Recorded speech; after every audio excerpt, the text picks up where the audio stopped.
Praise the lord. దేవునికి స్తోత్రములు కలుగును గాక. కుడి వచ్చిన మిమ్మల్ని అందరినీ కూడా దేవుడు దీవించును గాక. ఆమేన్. చాలా మంచిది, సంతోషం. మనందరం కూడా మన పరిశుద్ధ గ్రంథాన్ని తెరిచి రోమీయులకు రాసిన పత్రిక 7వ అధ్యాయము 23, 24, 25 వచనాలు చూద్దాం.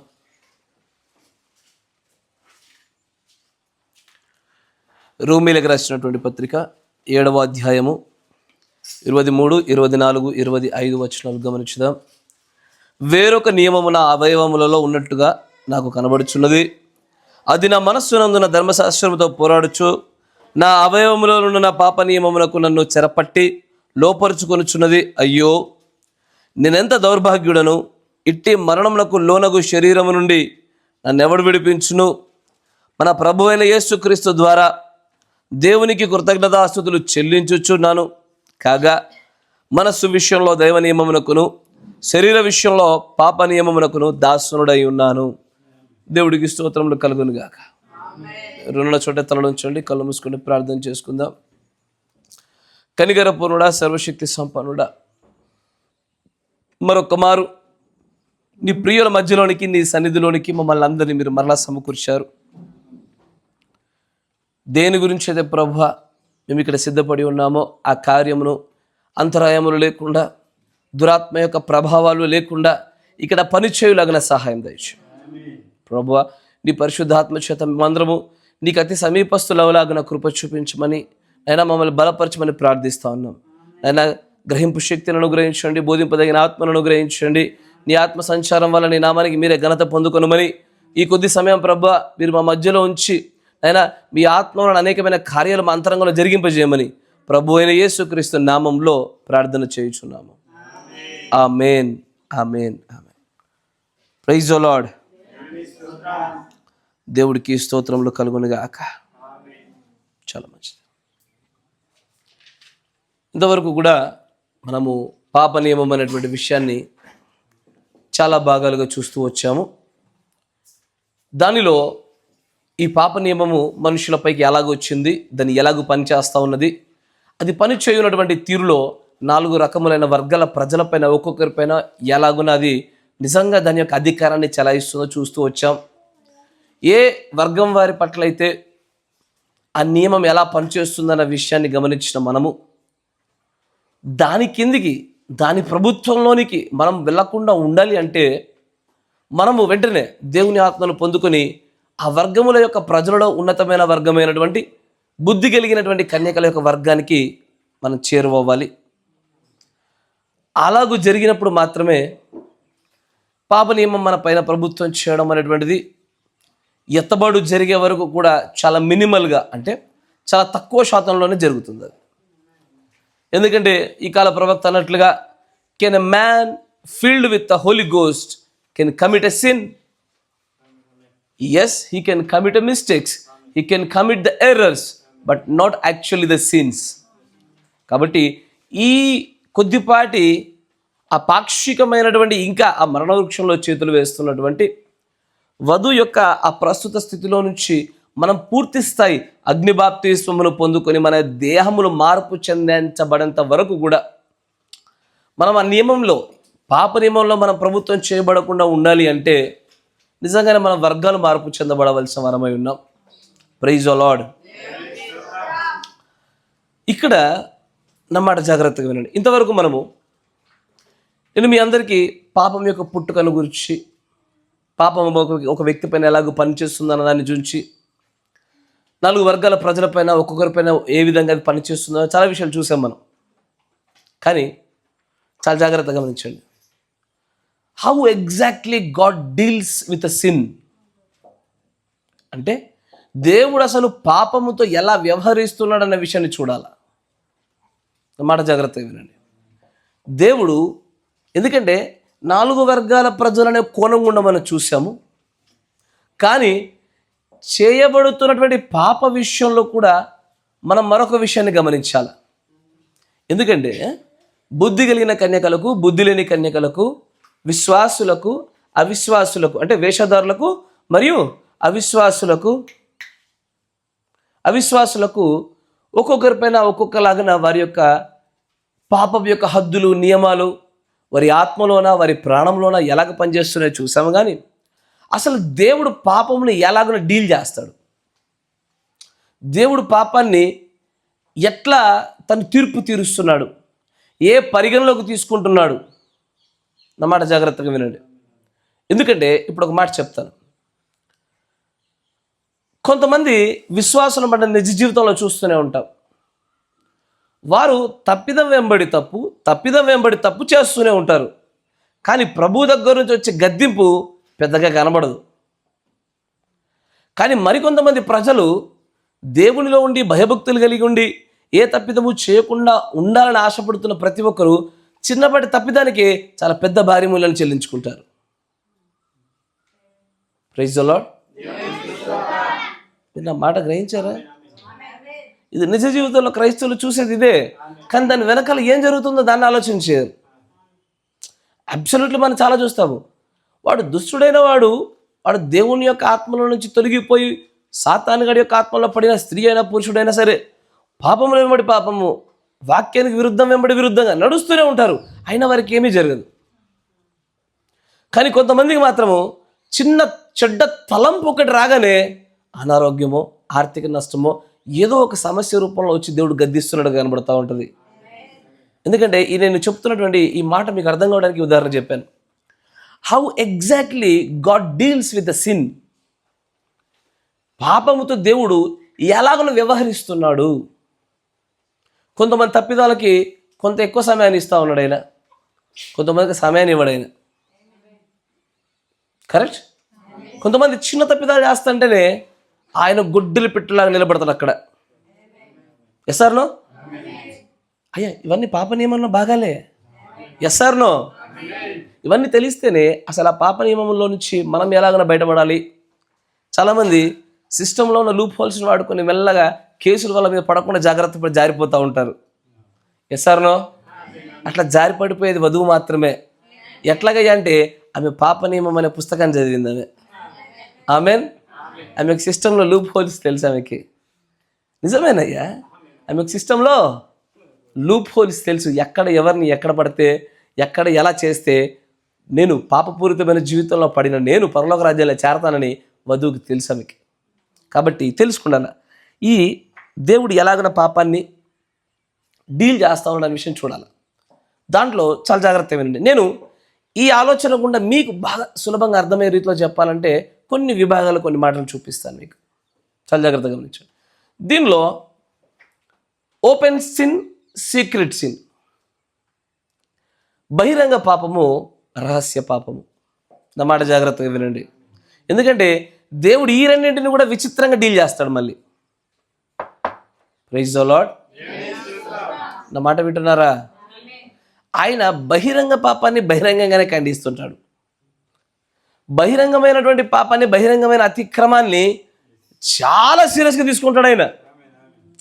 ఆయన అంటాడు, ఇజ్రాయేలారా, అన్యజనుల మధ్యలో నా నామము అపకీర్తి పొందడానికి, నా నామం యొక్క కీర్తి తగ్గిపోవడానికి కారణమైన మీరు గనుక మీ చేతే ఇదిగో నా నామం గణపరచబడునుగా, కానీ మీతోని సంవత్సరముల వెంబడి సంవత్సరం మీతో ప్రార్థన చేపిస్తా. నా మాట వింటున్నారా? ఎందుకంటే బహిరంగంగా చేయబడుతున్న పాప, సాధారణంగా ఈ లోకంలో ఉన్నటువంటి చట్టాలను చూడండి అయ్యా. తాగడం తప్పేగా.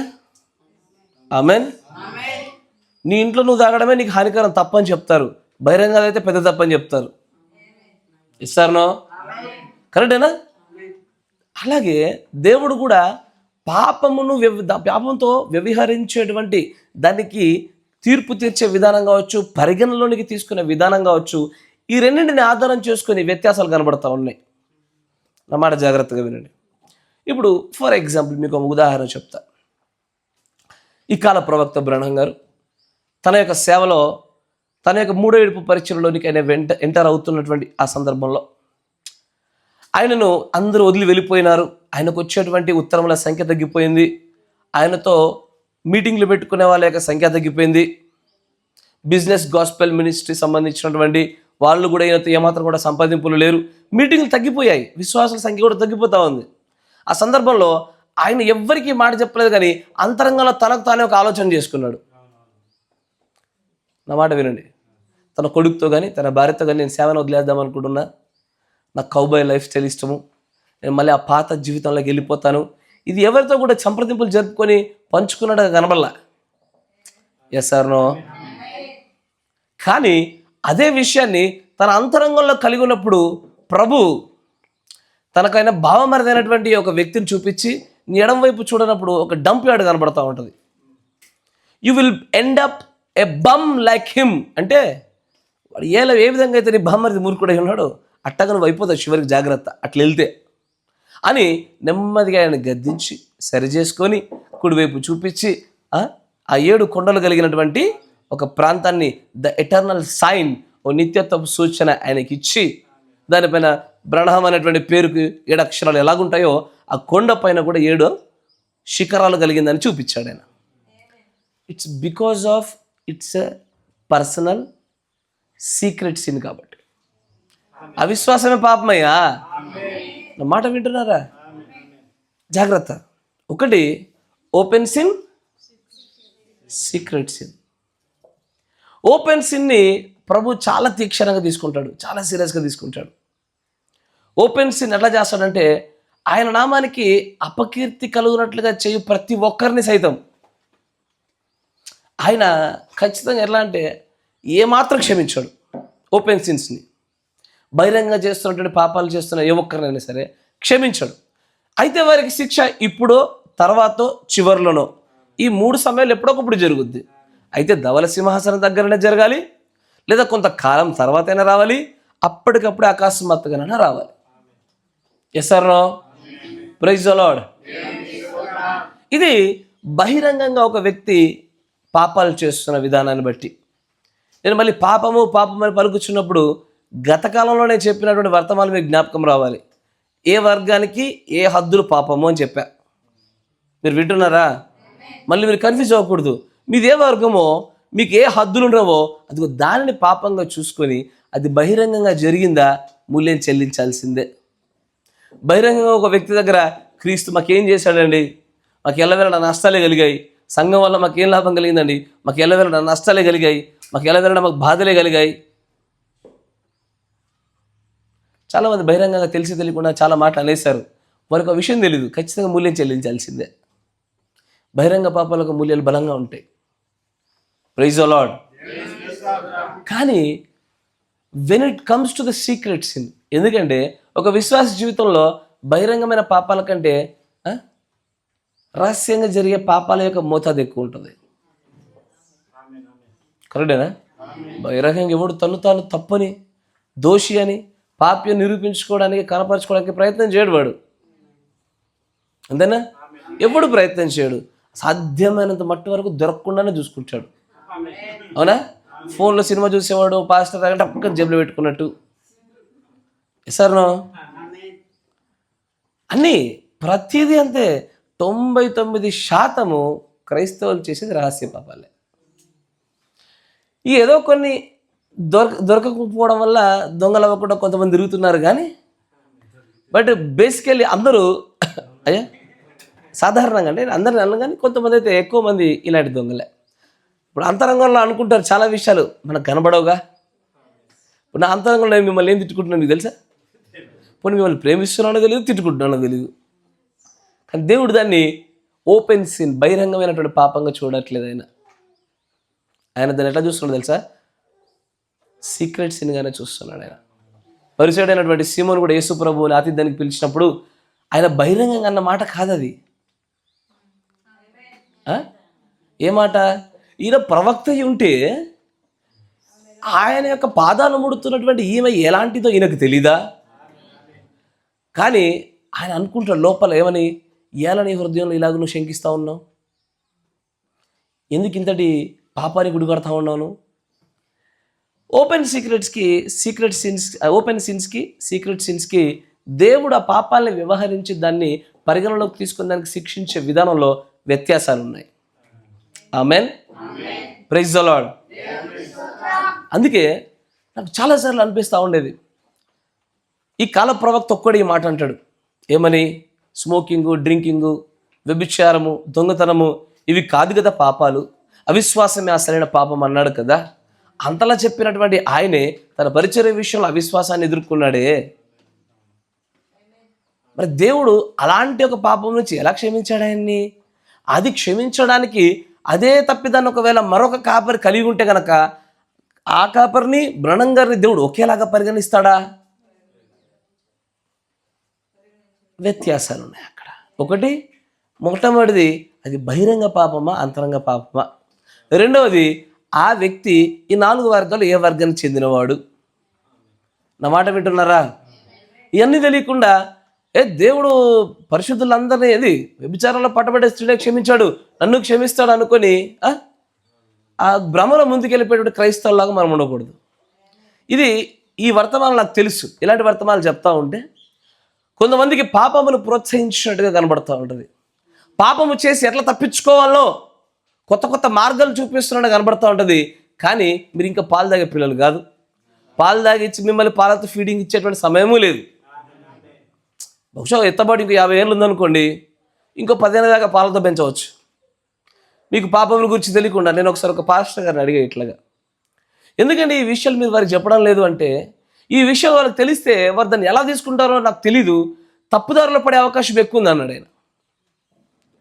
మరి మనుష్య కుమారుని ప్రత్యక్షతను గురించి ఎందుకు చెప్పడం లేదు అంటే, అట్లా చెప్తే బ్రహ్మణ క్రీస్తు అనుకునేటువంటి గుంపులో పడిపోతారు వీళ్ళు, అందుకే నేను చెప్పలేదు అన్నారు. అంటే దాని అర్థం ఏంటి? ఇంకా వారి విశ్వాసాన్ని ఆ కాపరి పాలు తాగే పసిపిల్లలాగా పెంచుతున్నాడు తప్ప బలమైన ఆహారాలు ఇచ్చి వివేచన పెంచగలిగేటువంటి రీతిలో ఆ విశ్వాసాన్ని పోషించడం లేదని నాకు గ్రహించాను. ఇప్పుడు పాప నియమముల గురించి తెలుసుకోవడం వలన పాపము చేసి తప్పించుకున్నాడు ఎలాగో అని తెలుసుకోవడం కాదు,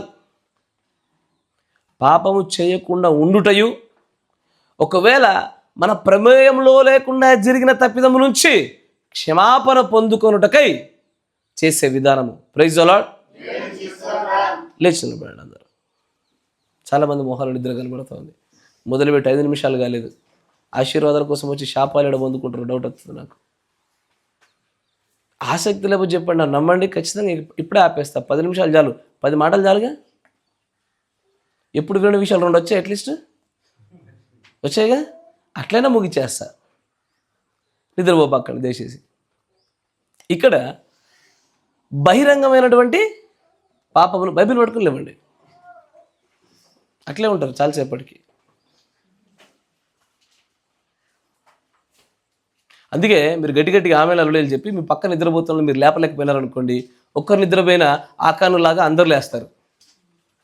అయ్యా ఆమెన్. బాబా ఇట్లా లేపితే ఇదే చెప్తారని తెలిసి ఎప్పుడు లేపేవాని అవి మళ్ళీ. దేవుడికి స్తోత్రం కలుగును.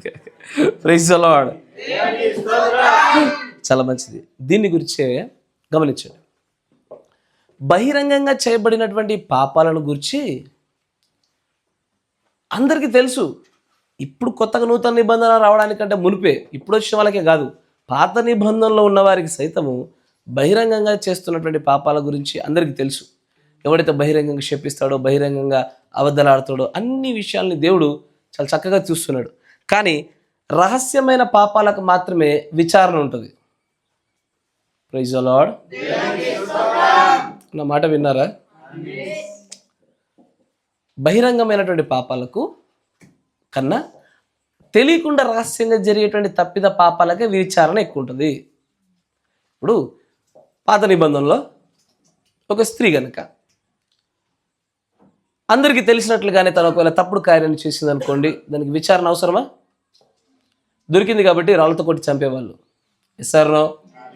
కానీ రహస్యంగా చేసి ఉన్నారేమో, దీనిని బయట పెట్టవలసినటువంటి అవసరం ఉన్నది కదా, కానీ విచారణ అవసరం అక్కడ. ఎందుకంటే ఒక నిర్దోషి ఎప్పుడు కూడా శిక్షించబడకూడదు, నిర్దోషి యొక్క రక్తం చిందించబడకూడదు, ఎందుకంటే ఆ రక్తం మాట్లాడుతుంది కాబట్టి అక్కడ అందుకే దేవుడు ఒక పద్ధతిగా పెట్టినాడు. ఏమని? అలాంటి ఒకవేళ అభియోగం మోపబడినట్లయితే ఆ స్త్రీ ఏం చేయాలా? ఆ పురుషుడు ఆ స్త్రీని తీసుకొని మందిరంలోకి తీసుకురావాలి. అవునా? ఆ బలిపీఠంలో ఉన్నటువంటి బూడిదను నీళ్ళలో కలిపి తీసుకొచ్చి ఆమెకు తాగిచ్చాలా. తాగినప్పుడు ఆమె ఒకవేళ కడుపు ఉబ్బి చనిపోయినట్లయితే మాత్రం తప్పిదం చేసినట్లు, లేని ఎడలా తప్పిదం చేయనట్లు. ఎందుకు ఈ విచారణ అవసరమైంది అంటే అది రహస్యంగా ఉంచబడిన పాపం కాబట్టి. ఒకవేళ అది ఓపెన్గా బహిరంగంగానే అందరికీ తెలియపరచబడిన పాపం అయి ఉంటే కనుక ఆ విచారణ అక్కర్లేదు, ఆ పరిశుద్ధ జలంలో ఆ బూడిద కలిపి తాగిపించవలసిన అవసరత లేదు. అంటే డైరెక్ట్ ఇండిక్ట్మెంటే, అంటే తీర్పే ఉంటుంది కానీ విచారణ ఉండదు. నా మాట వినండి. విచారణ అనగానే అక్కడ ఏంటంటే దాని అర్థము మనం చేసినటువంటి తప్పిదంలో కారణాలు చూస్తాడు. ఎప్పుడు చేశాము, ఎందుకు చేశాము, ఎవరి ప్రమేయంతో చేశాము, ఏ గుంపులో ఉన్నాము, ఇదిగో ఇవన్నీ కూడా పరిగణలోకి తీయబడతాయి విచారణలో. Praise the Lord. కాబట్టి అందరికీ బహిరంగం అవుతున్నటువంటి పాపము చేసిన దానికి, రహస్యంగా చేయబడుతున్న దానికి దేవుడు ఈ రెండింటికి కూడా వాటిని పాపాన్ని పరిగణలో తీసుకుంటున్న విధానంలో వ్యత్యాసాలు కనబడతా ఉన్నాయి. ఇప్పుడు దీన్నే దావీదు తన కీర్తనలో పలికిన ఒక మాటను గమనించాలి. కీర్తనల గ్రంథము 19వ కీర్తన 12వ వచనం.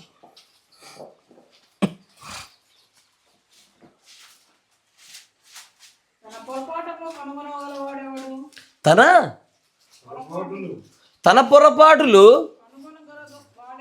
కనుగొనగలవాడెవడు?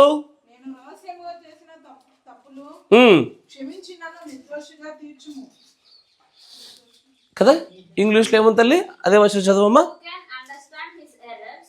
Who can understand his errors? ఏంటది? క్లీన్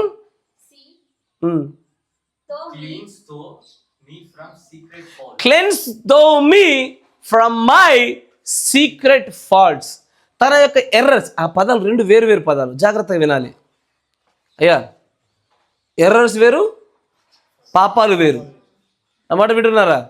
ఇక్కడ ఆయన రెండింటి గురించి మాట్లాడుతున్నాడు. రెండింటి గురించి మాట్లాడుతూ తన యొక్క తప్పిదాలు ఎవడు చూసుకోగలుగుతాడు?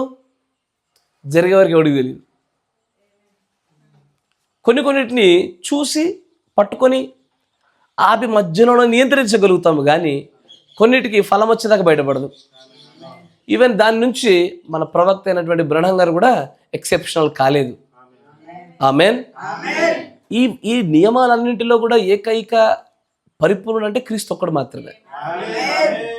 శరీరధారిగా వచ్చి ఈ నియమాలను జయించగలిగిన వాడు ఒక్కడే, ఆయన ఒక్కడే.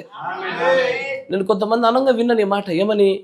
దేవుడిలో పరిశుద్ధత చూశాను, దేవుడు పరిపూర్ణుడిగా చూశాను, తర్వాత ఈ కాల ప్రవక్తలోనే పరిపూర్ణత చూశాను. నో, పరిపూర్ణుడు అనేటువంటి పదం ఎల్లవేళలా క్రీస్తుకే చెందింది.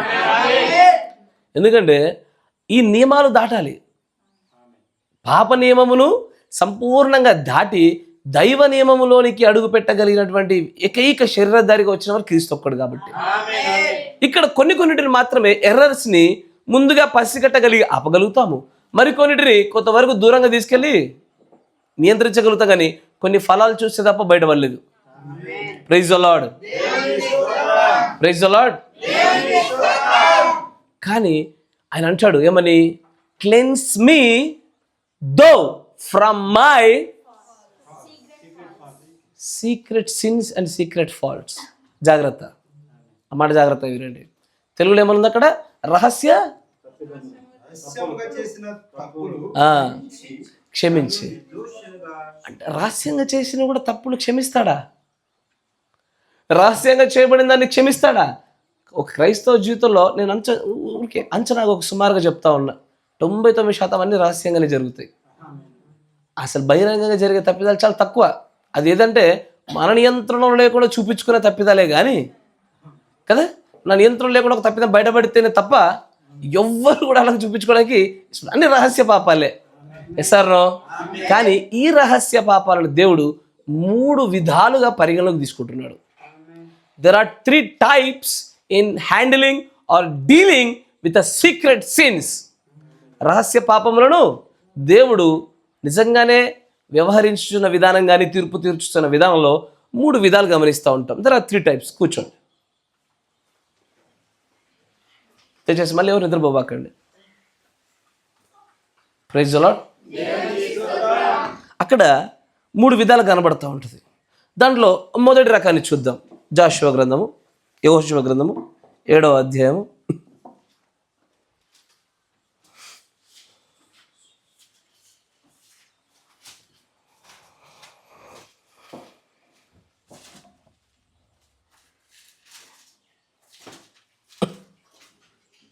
చదవండి 7వ మొదటి వర్షం చదవండి. శపితమైన దాని విషయములో ఇశ్రాయేలు తిరుగుబాటు చేసిరి.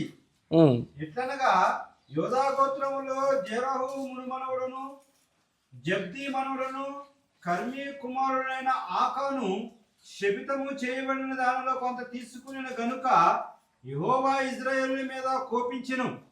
యెహోషువ మీరు వెళ్ళి దేశములను వేగు చూడని చెప్పి బేతేలు తూర్పు దిక్కున బేతయోను దగ్గరనున్న హాయి అను పురములకు ఎరుకో నుండి వేగుల వారిని పంపగా వారు వెళ్ళి హాయి పురములను వేగు చూసి యెహోషువ యొద్దకు తిరిగి వచ్చి జనులందరినీ వెళ్ళనీయకుము, 2-3 వేల మంది వెళ్ళి హాయిని పట్టుకొని వచ్చును. జనులందరూ ప్రయాసపడి అక్కడికి వెళ్ళనేలా, హాయి వారు కొద్దిగానున్నారు కదా అని. కాబట్టి జనులలో ఇంచుమించు 3 వేల మంది అక్కడికి వెళ్ళిరి గాని వారు హాయి వారి ఎదుట నిలవలేక పారిపోయిరి. చాలు. ఇక్కడ ఆకానును గురించినటువంటి స్టోరీ మనందరికీ తెలిసిందే. అక్కడ దేవుడి యొక్క ప్రజలు వారి యొక్క శత్రువులతో యుద్ధం చేస్తున్నటువంటి సమయంలో శపితమైన దానిలో నుంచి ఆకాను అనే వ్యక్తి కొన్ని వస్తువులు దాచిపెట్టాడు. తన యొక్క గుడారంలో తను కూర్చున్నటువంటి చాప కింద కొన్ని దాచిపెట్టాడు. ఏంటి అవి? ఒక ప్రశస్తమైన వస్త్రము మరి కొంత వెండిని దాచిపెట్టాడు. ఇది ఏ వర్గం అయ్యా అంటే, నా మాట వినండి, నేను 4 వర్గ ప్రజలు అనేటువంటి కోణం గుండా మాట్లాడుట లేదని చెప్పాను మీకు. నా మాట జాగ్రత్త వినాల. ఇక్కడ సీక్రెట్ సిన్స్లో నేను ఓపెన్ సిన్స్ గురించి మాట్లాడతలే. ఈ రోజున బహిరంగంగా చేస్తున్న పాపాల గురించి చెప్తలా. ఇప్పుడు మనం మాట్లాడుతున్నటువంటి ఈ 3 భాగాలు కూడా రహస్య పాపాలే. మీరు కన్ఫ్యూజ్ అవ్వట్లేదుగా? జాగ్రత్త. దేవుడు రహస్యంగా చేయబడుతున్నటువంటి పాపములను, చాలు నువ్వు వెళ్ళి కూర్చో సరిపోతుంది, రహస్యంగా చేయబడుతున్నటువంటి పాపములను బహిరంగంగా చేస్తున్న పాపములను రెండింటిని పరిగణలోకి తీసుకునే విధానం వేరని చెప్పాం మనం. దాంట్లో రహస్యంగానే చేయబడుతున్న పాపాల గురించి మాత్రమే మనం మాట్లాడుతున్నాం, బహిరంగ గురించి మాట్లాడడం లేదు ఈ రోజున. దానిలో 3 రకాలుగా దానిది ఆయన వ్యవహరిస్తున్నట్టుగా మనకు పరిశుద్ధ గ్రంథం కనబడుతూ ఉంటుంది. ఒకటి ఏంటంటే a sin worthy of judgement immediately.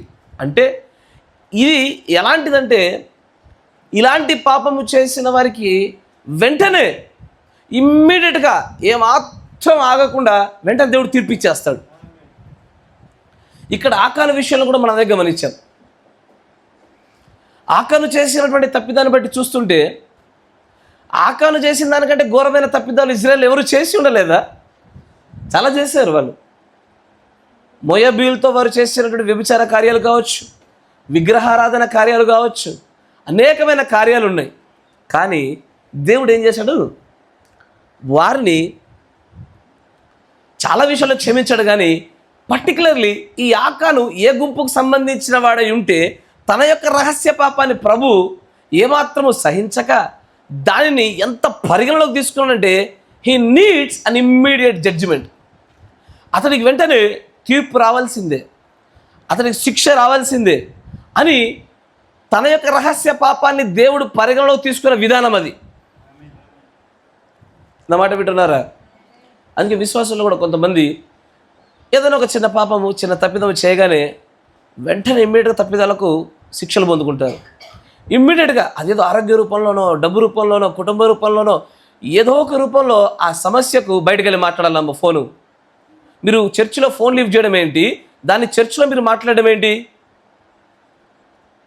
చర్చిలో ఫోన్లు సైలెంట్లో పెట్టుకోవాలన్నా?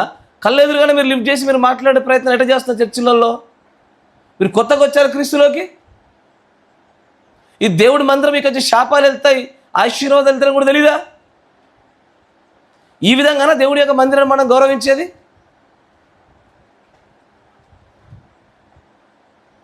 ఇట్లనే మాట్లాడేది. ఎమర్జెన్సీ కాల్ వస్తే ఎవరైనా బయటికి వెళ్ళి మాట్లాడడం చూశాను, కానీ నేను చర్చిలోనే ఫోన్ లిఫ్ట్ చేసి మాట్లాడతారా?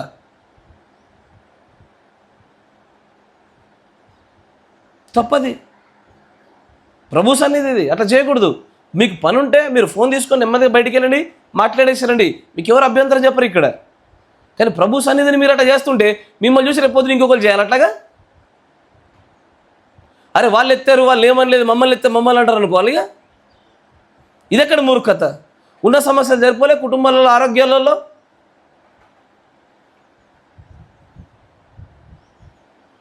Praise the Lord. ఇక్కడ ఆకాను చేసినటువంటి తప్పిదాన్ని ప్రభు దాన్ని పరిగణలోకి తీసుకునే విధానం చూస్తుంటే ఆయన ఏమాత్రము సహించలే. ఆయన దానికి వెంటనే తీర్పు ఇవ్వాలని ఇష్టపడినాడు. ఆయన ఇదే కోవలో మరొక తప్పిదాన్ని దేవుడు చూస్తున్నాడు కనబడుతుంది. ఎక్కడ అపోస్తుల దగ్గరికి ప్రతి ఒక్కరు తమ యొక్క ఆస్తిని అంతటిని అమ్మి వస్తున్నప్పుడు అననీయ సప్పిరాల విషయాన్ని కూడా దేవుడు అట్లాగే చూశాడు. ఎస్ఆర్నో అననీయ సప్పిరాల యొక్క విధానాన్ని చూడండి ఒకసారి. అంటే నిజంగానే దేవుని దగ్గర డబ్బులు దొంగిలించిన వారు ఎవరు లేరా? దేవుడికి ఇవ్వవలసిన దాన్ని ఇవ్వడంలో చెయ్యి వెనకబెట్టిన వారు లేరా? అయ్యా దశంభాగంలో కావచ్చు, కానుకల్లో కావచ్చు, మొక్కుబడిలో కావచ్చు, స్వేచ్ఛార్పణలో కావచ్చు, వారు అనుకున్న దాని నుంచి దేవుడికి చెల్లించడంలో నుంచి వెనక్కి తీసిన వారు ఎవరు కనబడలేదా?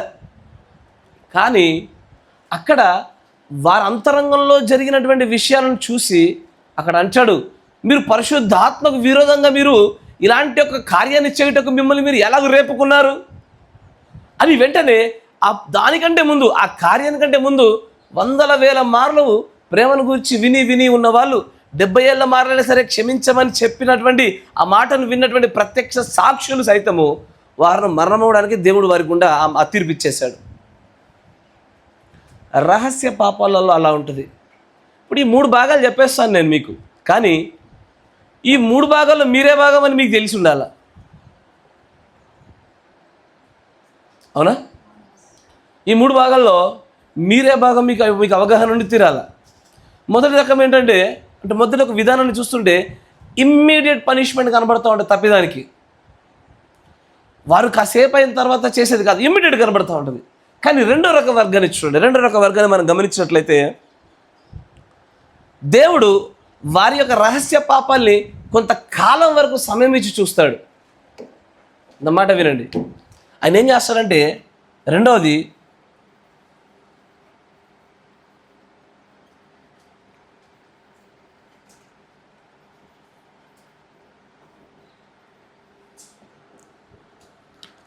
దేవుడు కొంత సమయం వరకు కూడా వారు మారుతారని,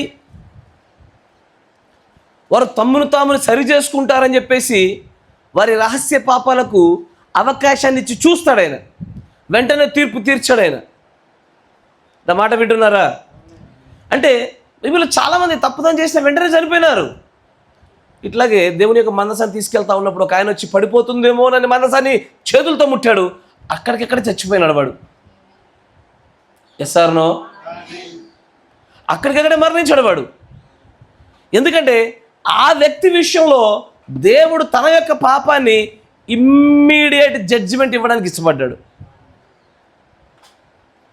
దానికి ఏమాత్రం కూడా సమయం ఉండదు, ఇమ్మీడియట్ జడ్జిమెంట్. బైబిల్లో ఇట్లాగే ఒక బ్రదర్ చనిపోతూ ఉంటే తన తర్వాత సహోదరుడు వచ్చి తన సహోదరుడు యొక్క వంశాన్ని ముందుకు తీసుకెళ్లాలా. కానీ అతడు శరీర సుఖాన్ని మాత్రమే కోరుకొని తన రేతస్సు నెలని విడిచినప్పుడు కూడా యెహోవా వాని చంపిన రాయబడింది. అక్కడ కూడా దేవుడు ఏమాత్రం కూడా ఆగలేదు. మీరు గమనించండి, ఇది నేను చెబుతున్నటువంటి ఈ మాట, ఈ వర్తమానము బైబిల్ అంతట్లో ఉన్న సమస్తమైన స్టోరీ అన్నింటినీ ప్రణాళిక అంతా చూసుకొని ఓ దగ్గర పెట్టే వాళ్ళకి అర్థమవుతుంది ఈ విషయాన్ని. ఎక్కడెక్కడ తప్పిదాలు జరిగినా సరే కొంతమందికి ఇమ్మీడియట్ ట్రీట్మెంట్ ఇచ్చేశాడు ఆయన. వెంటనే వారికి తీర్పులు వచ్చేసాయి వాళ్ళకి.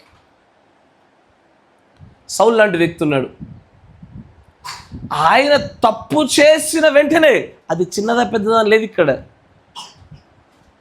మాట వింటున్నారా? చిన్నదా పెద్దదా లేదు. కానీ తప్పులు జరిగిన వెంటనే తీర్పులు అత్యంత వేగవంతంగా వచ్చిన సందర్భాలు చూసాం మనం. కానీ మరికొంతమందిలో జాగ్రత్త అన్నమాట, మరికొంతమందిలో ఈ తప్పిదాలని దేవుడు కొంతకాలం కొనసాగించడానికి అవకాశాన్ని ఇస్తాడు. ఒకటి, ఆ తప్పిదాల వల్ల దేవుడి ప్రణాళిక నెరవేర్పు జరుగుతుంది. 2, వారు మారడానికి వ్యక్తిగతంగా ప్రభు వారికి అవకాశాన్ని ఇస్తున్నట్లు. నమాట జాగ్రత్త. దేవుడు భూమి మీద దిగొచ్చినప్పుడు హేబేలు చంపినటువంటి కయను కనబడతా ఉన్నాడు. కయనుకి వెంటనే శిక్ష ఇవ్వలేదు దేవుడు. అకస్మాత్తుగా ఇమ్మీడియట్గా అతను తీర్పు ఇచ్చి అతను చంపినట్టుగా మనం చూడలేదు. ఆమేన్. దేవుడి ప్రజలలో ఒక వ్యక్తిగా ఎన్నిక చేయబడలేదు. కానీ నెబుకద్నెజర్ని సైతము దేవుడు ఇమ్మీడియట్గా అతని యొక్క గర్వాన్ని బట్టి అతన్ని శిక్షించినట్టుగా మనం చూడలేదు. ఆమెన్. ఇస్కరియోతు యూదాను గురించి తన సేవ ప్రారంభం నుంచి తెలుసు. నాశనపుత్రుడు ఉన్నాడు, నన్ను అప్పగిస్తాడు. అయినా సరే దేవుడు ఆ యొక్క వ్యక్తిగతమైన రహస్య పాపాన్ని, ఇస్కరియోతు అలాంటి కార్యకలాపాలు చేస్తూ ఉన్నాడని అతని ప్రణాళిక గురించి మిగతా శిష్యుల వరకు తెలీదు. విన్నట్టుగానే ఉన్నారు, కానీ ఎవరు గ్రహించలేకపోయినారు. అంటే వారి యొక్క తప్పిదాలని కొంతకాలం వరకు మాత్రమే దేవుడు సహిస్తాడు. అది సహించడంలో రెండు ఉద్దేశాలు. ఒకటి, ప్రభు యొక్క పాత్ర అయినటువంటి ఆ చిత్తం నెరవేర్పు జరగడానికి, మరి ఒకటి ఆ వ్యక్తికి వ్యక్తిగతంగా మార్పు చెందడానికి అవకాశం ఇవ్వడానికి. నా మాట వింటున్నారా? అన్ని చోట్ల అంతే. ఇస్కరియోతు, యూదా, కయీను, వీళ్ళందరూ మీరు గమనించి చూస్తూ ఉండండి. వారు వ్యక్తిగతంగా మారాలి, చూస్తున్నాడు. ఎందుకంటే దీర్ఘశాంతం గలవాడు. మారతారేమో, ఎందుకంటే ఒక్కొక్క వ్యక్తికి ఒక్కొక్క రకమైనటువంటి పాపపు స్థాయిలు ఉన్నాయి, ఒక్కొక్క వర్గానికి సంబంధించిన వారు. కాబట్టి ఈరోజు నువ్వు నీకు నిలబడి ఉన్నామంటే ఖచ్చితంగా మన మొదటి వర్గంలో అయితే లేవు. Praise the Lord. నీవు నేను ఇక్కడ ఈ మందిరంలో కూర్చొని మాటలు వింటున్నామంటే దాని అర్థము దేవుడు మనందరికీ ఇమ్మీడియట్గా తక్షణమే మనల్ని తీర్పు తీర్చి చంపేయాలని చెప్పి ఆయన ఆలోచన చేస్తలేడని నేను నమ్ముతున్నాను. అట్లా చేసేదైతే కనుక ఈ పాటికి ఇక్కడ వరకు రాకపోదుగా. ఏ వాహనం మీద వెళ్తున్నప్పుడు, ఏ ఆరోగ్య సమస్యలోని ఎక్కడో మనం ఇప్పటికే బకెట్ దనేసేవాళ్ళం. Praise the lord. కానీ నేటికి ఇంకా దేవుడు మన పట్ల దీర్ఘశాంతం వహిస్తున్నాడు అంటే దాని అర్థము మనం రహస్యంగా చేస్తున్నటువంటి మన పాపముల విషయంలో ప్రభు ఖచ్చితంగా దీర్ఘశాంతం వహిస్తున్నాడు, ఓర్పును చూపిస్తున్నాడు. ఎందుకు చూపించాలా? ఉదాహరణ చెప్తా. ఫర్ ఎగ్జాంపుల్, ఒక విశ్వాసి ఉన్నాడు, మీలోనే ఒకరు రహస్య పాపాలు చేస్తున్నారు, ఎవరికి తెలీదు. అందరు ఎదుట భక్తిపరులు, వర్తమానంలో బాగా మంచి జ్ఞానం కలిగిన వారని, చాలా సంవత్సరాల నుంచి దేవునిలో ఉన్నవారని అని అనేకమైనటువంటి మంచి సాక్ష్యాలు పొందుకొని అయినా సరే రహస్య పాపాలు చేస్తూ ఉన్నారు. వారిలో దేవుడి యొక్క చిత్త నెరవేర్పును మరియు వారికి ఇచ్చే సమయం రెండింటిని చూడండి ఒకసారి. వారిలో దేవుని యొక్క చిత్త నెరవేర్పు ఎలాగంటే, బహుశా ఆ విశ్వాసి గుండా మరికొన్ని ఆత్మలు నడిపించబడవలసినవి ఉంటే దేవుడు ఆగుతాడు. అందుకే మీరు కొంతమంది కాపర్ల సేవలు చూడండి, భయంకరమైనటువంటి ఉచ్చరింపడానికి వీలు లేనని భయంకర పాపాలు చేస్తున్నా సరే వారి సేవల్ని ఇంకా దేవుడు కదిలించలే, వెంటనే తీర్పు తెచ్చలే. మనకు అనిపించవచ్చు ఏమని, ఇన్ని పాపాలు చేస్తూ ఉంటే దేవుడు ఎట్లా ఊరుకుంటున్నాడు, అసలు ఇన్ని తప్పిదాలు చేస్తూ ఉంటే దేవుడు ఎందుకు తీసేయడం లేదు, ఆ వ్యక్తిని దేవుడు ఎందుకు ఖండించడం లేదు మనకు అనిపిస్తుంటుంది. కానీ దేవుడు ఆ పాపమును పరిగణలోకి ఎలా తీసుకుంటున్నాడంటే, ఇంకా ఆ వ్యక్తి గుండా రావలసినటువంటి చేయబడవలసిన విషయాలు కొన్ని ఉన్నాయి. ఇస్కరియోతు యూదా విషయంలో చూడండి, 70 మందిని తన యొక్క క్రీస్తు యొక్క సువార్తను ప్రకటించడానికి పంపినప్పుడు ఇద్దరిద్దరుగా, దానిలో ఇస్కరియోతు యూదాను కూడా దేవుడు పంపించినాడు. దాన్ని బట్టే కదా ఈ కాల ప్రవక్త అంటాడు ఏమని, ఇస్కరియోతు యూదా పేరు జీవగ్రంథంలో కూడా ఉంది అన్నాడు ఆయన.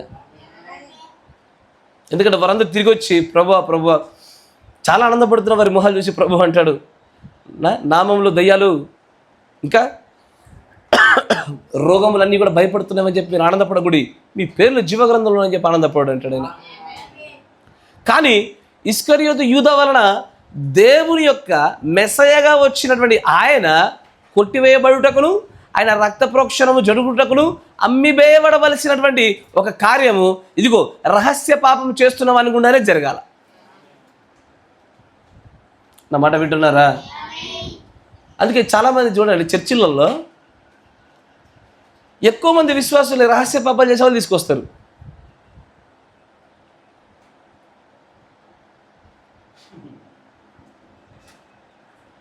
ఇది ఆత్మపరిశీలన చేసుకొని చెప్పుకోవాల్సిన విషయమే, ఇంకొకటి చెప్పుకునేది కాదు. ఇది బండెడు తప్పిదాలు ఉంటాయి మన హృదయంలో, బండెడు బలహీనతలు ఉంటాయి, కానీ వేల మంది నడిపించగలుగుతాం మనం.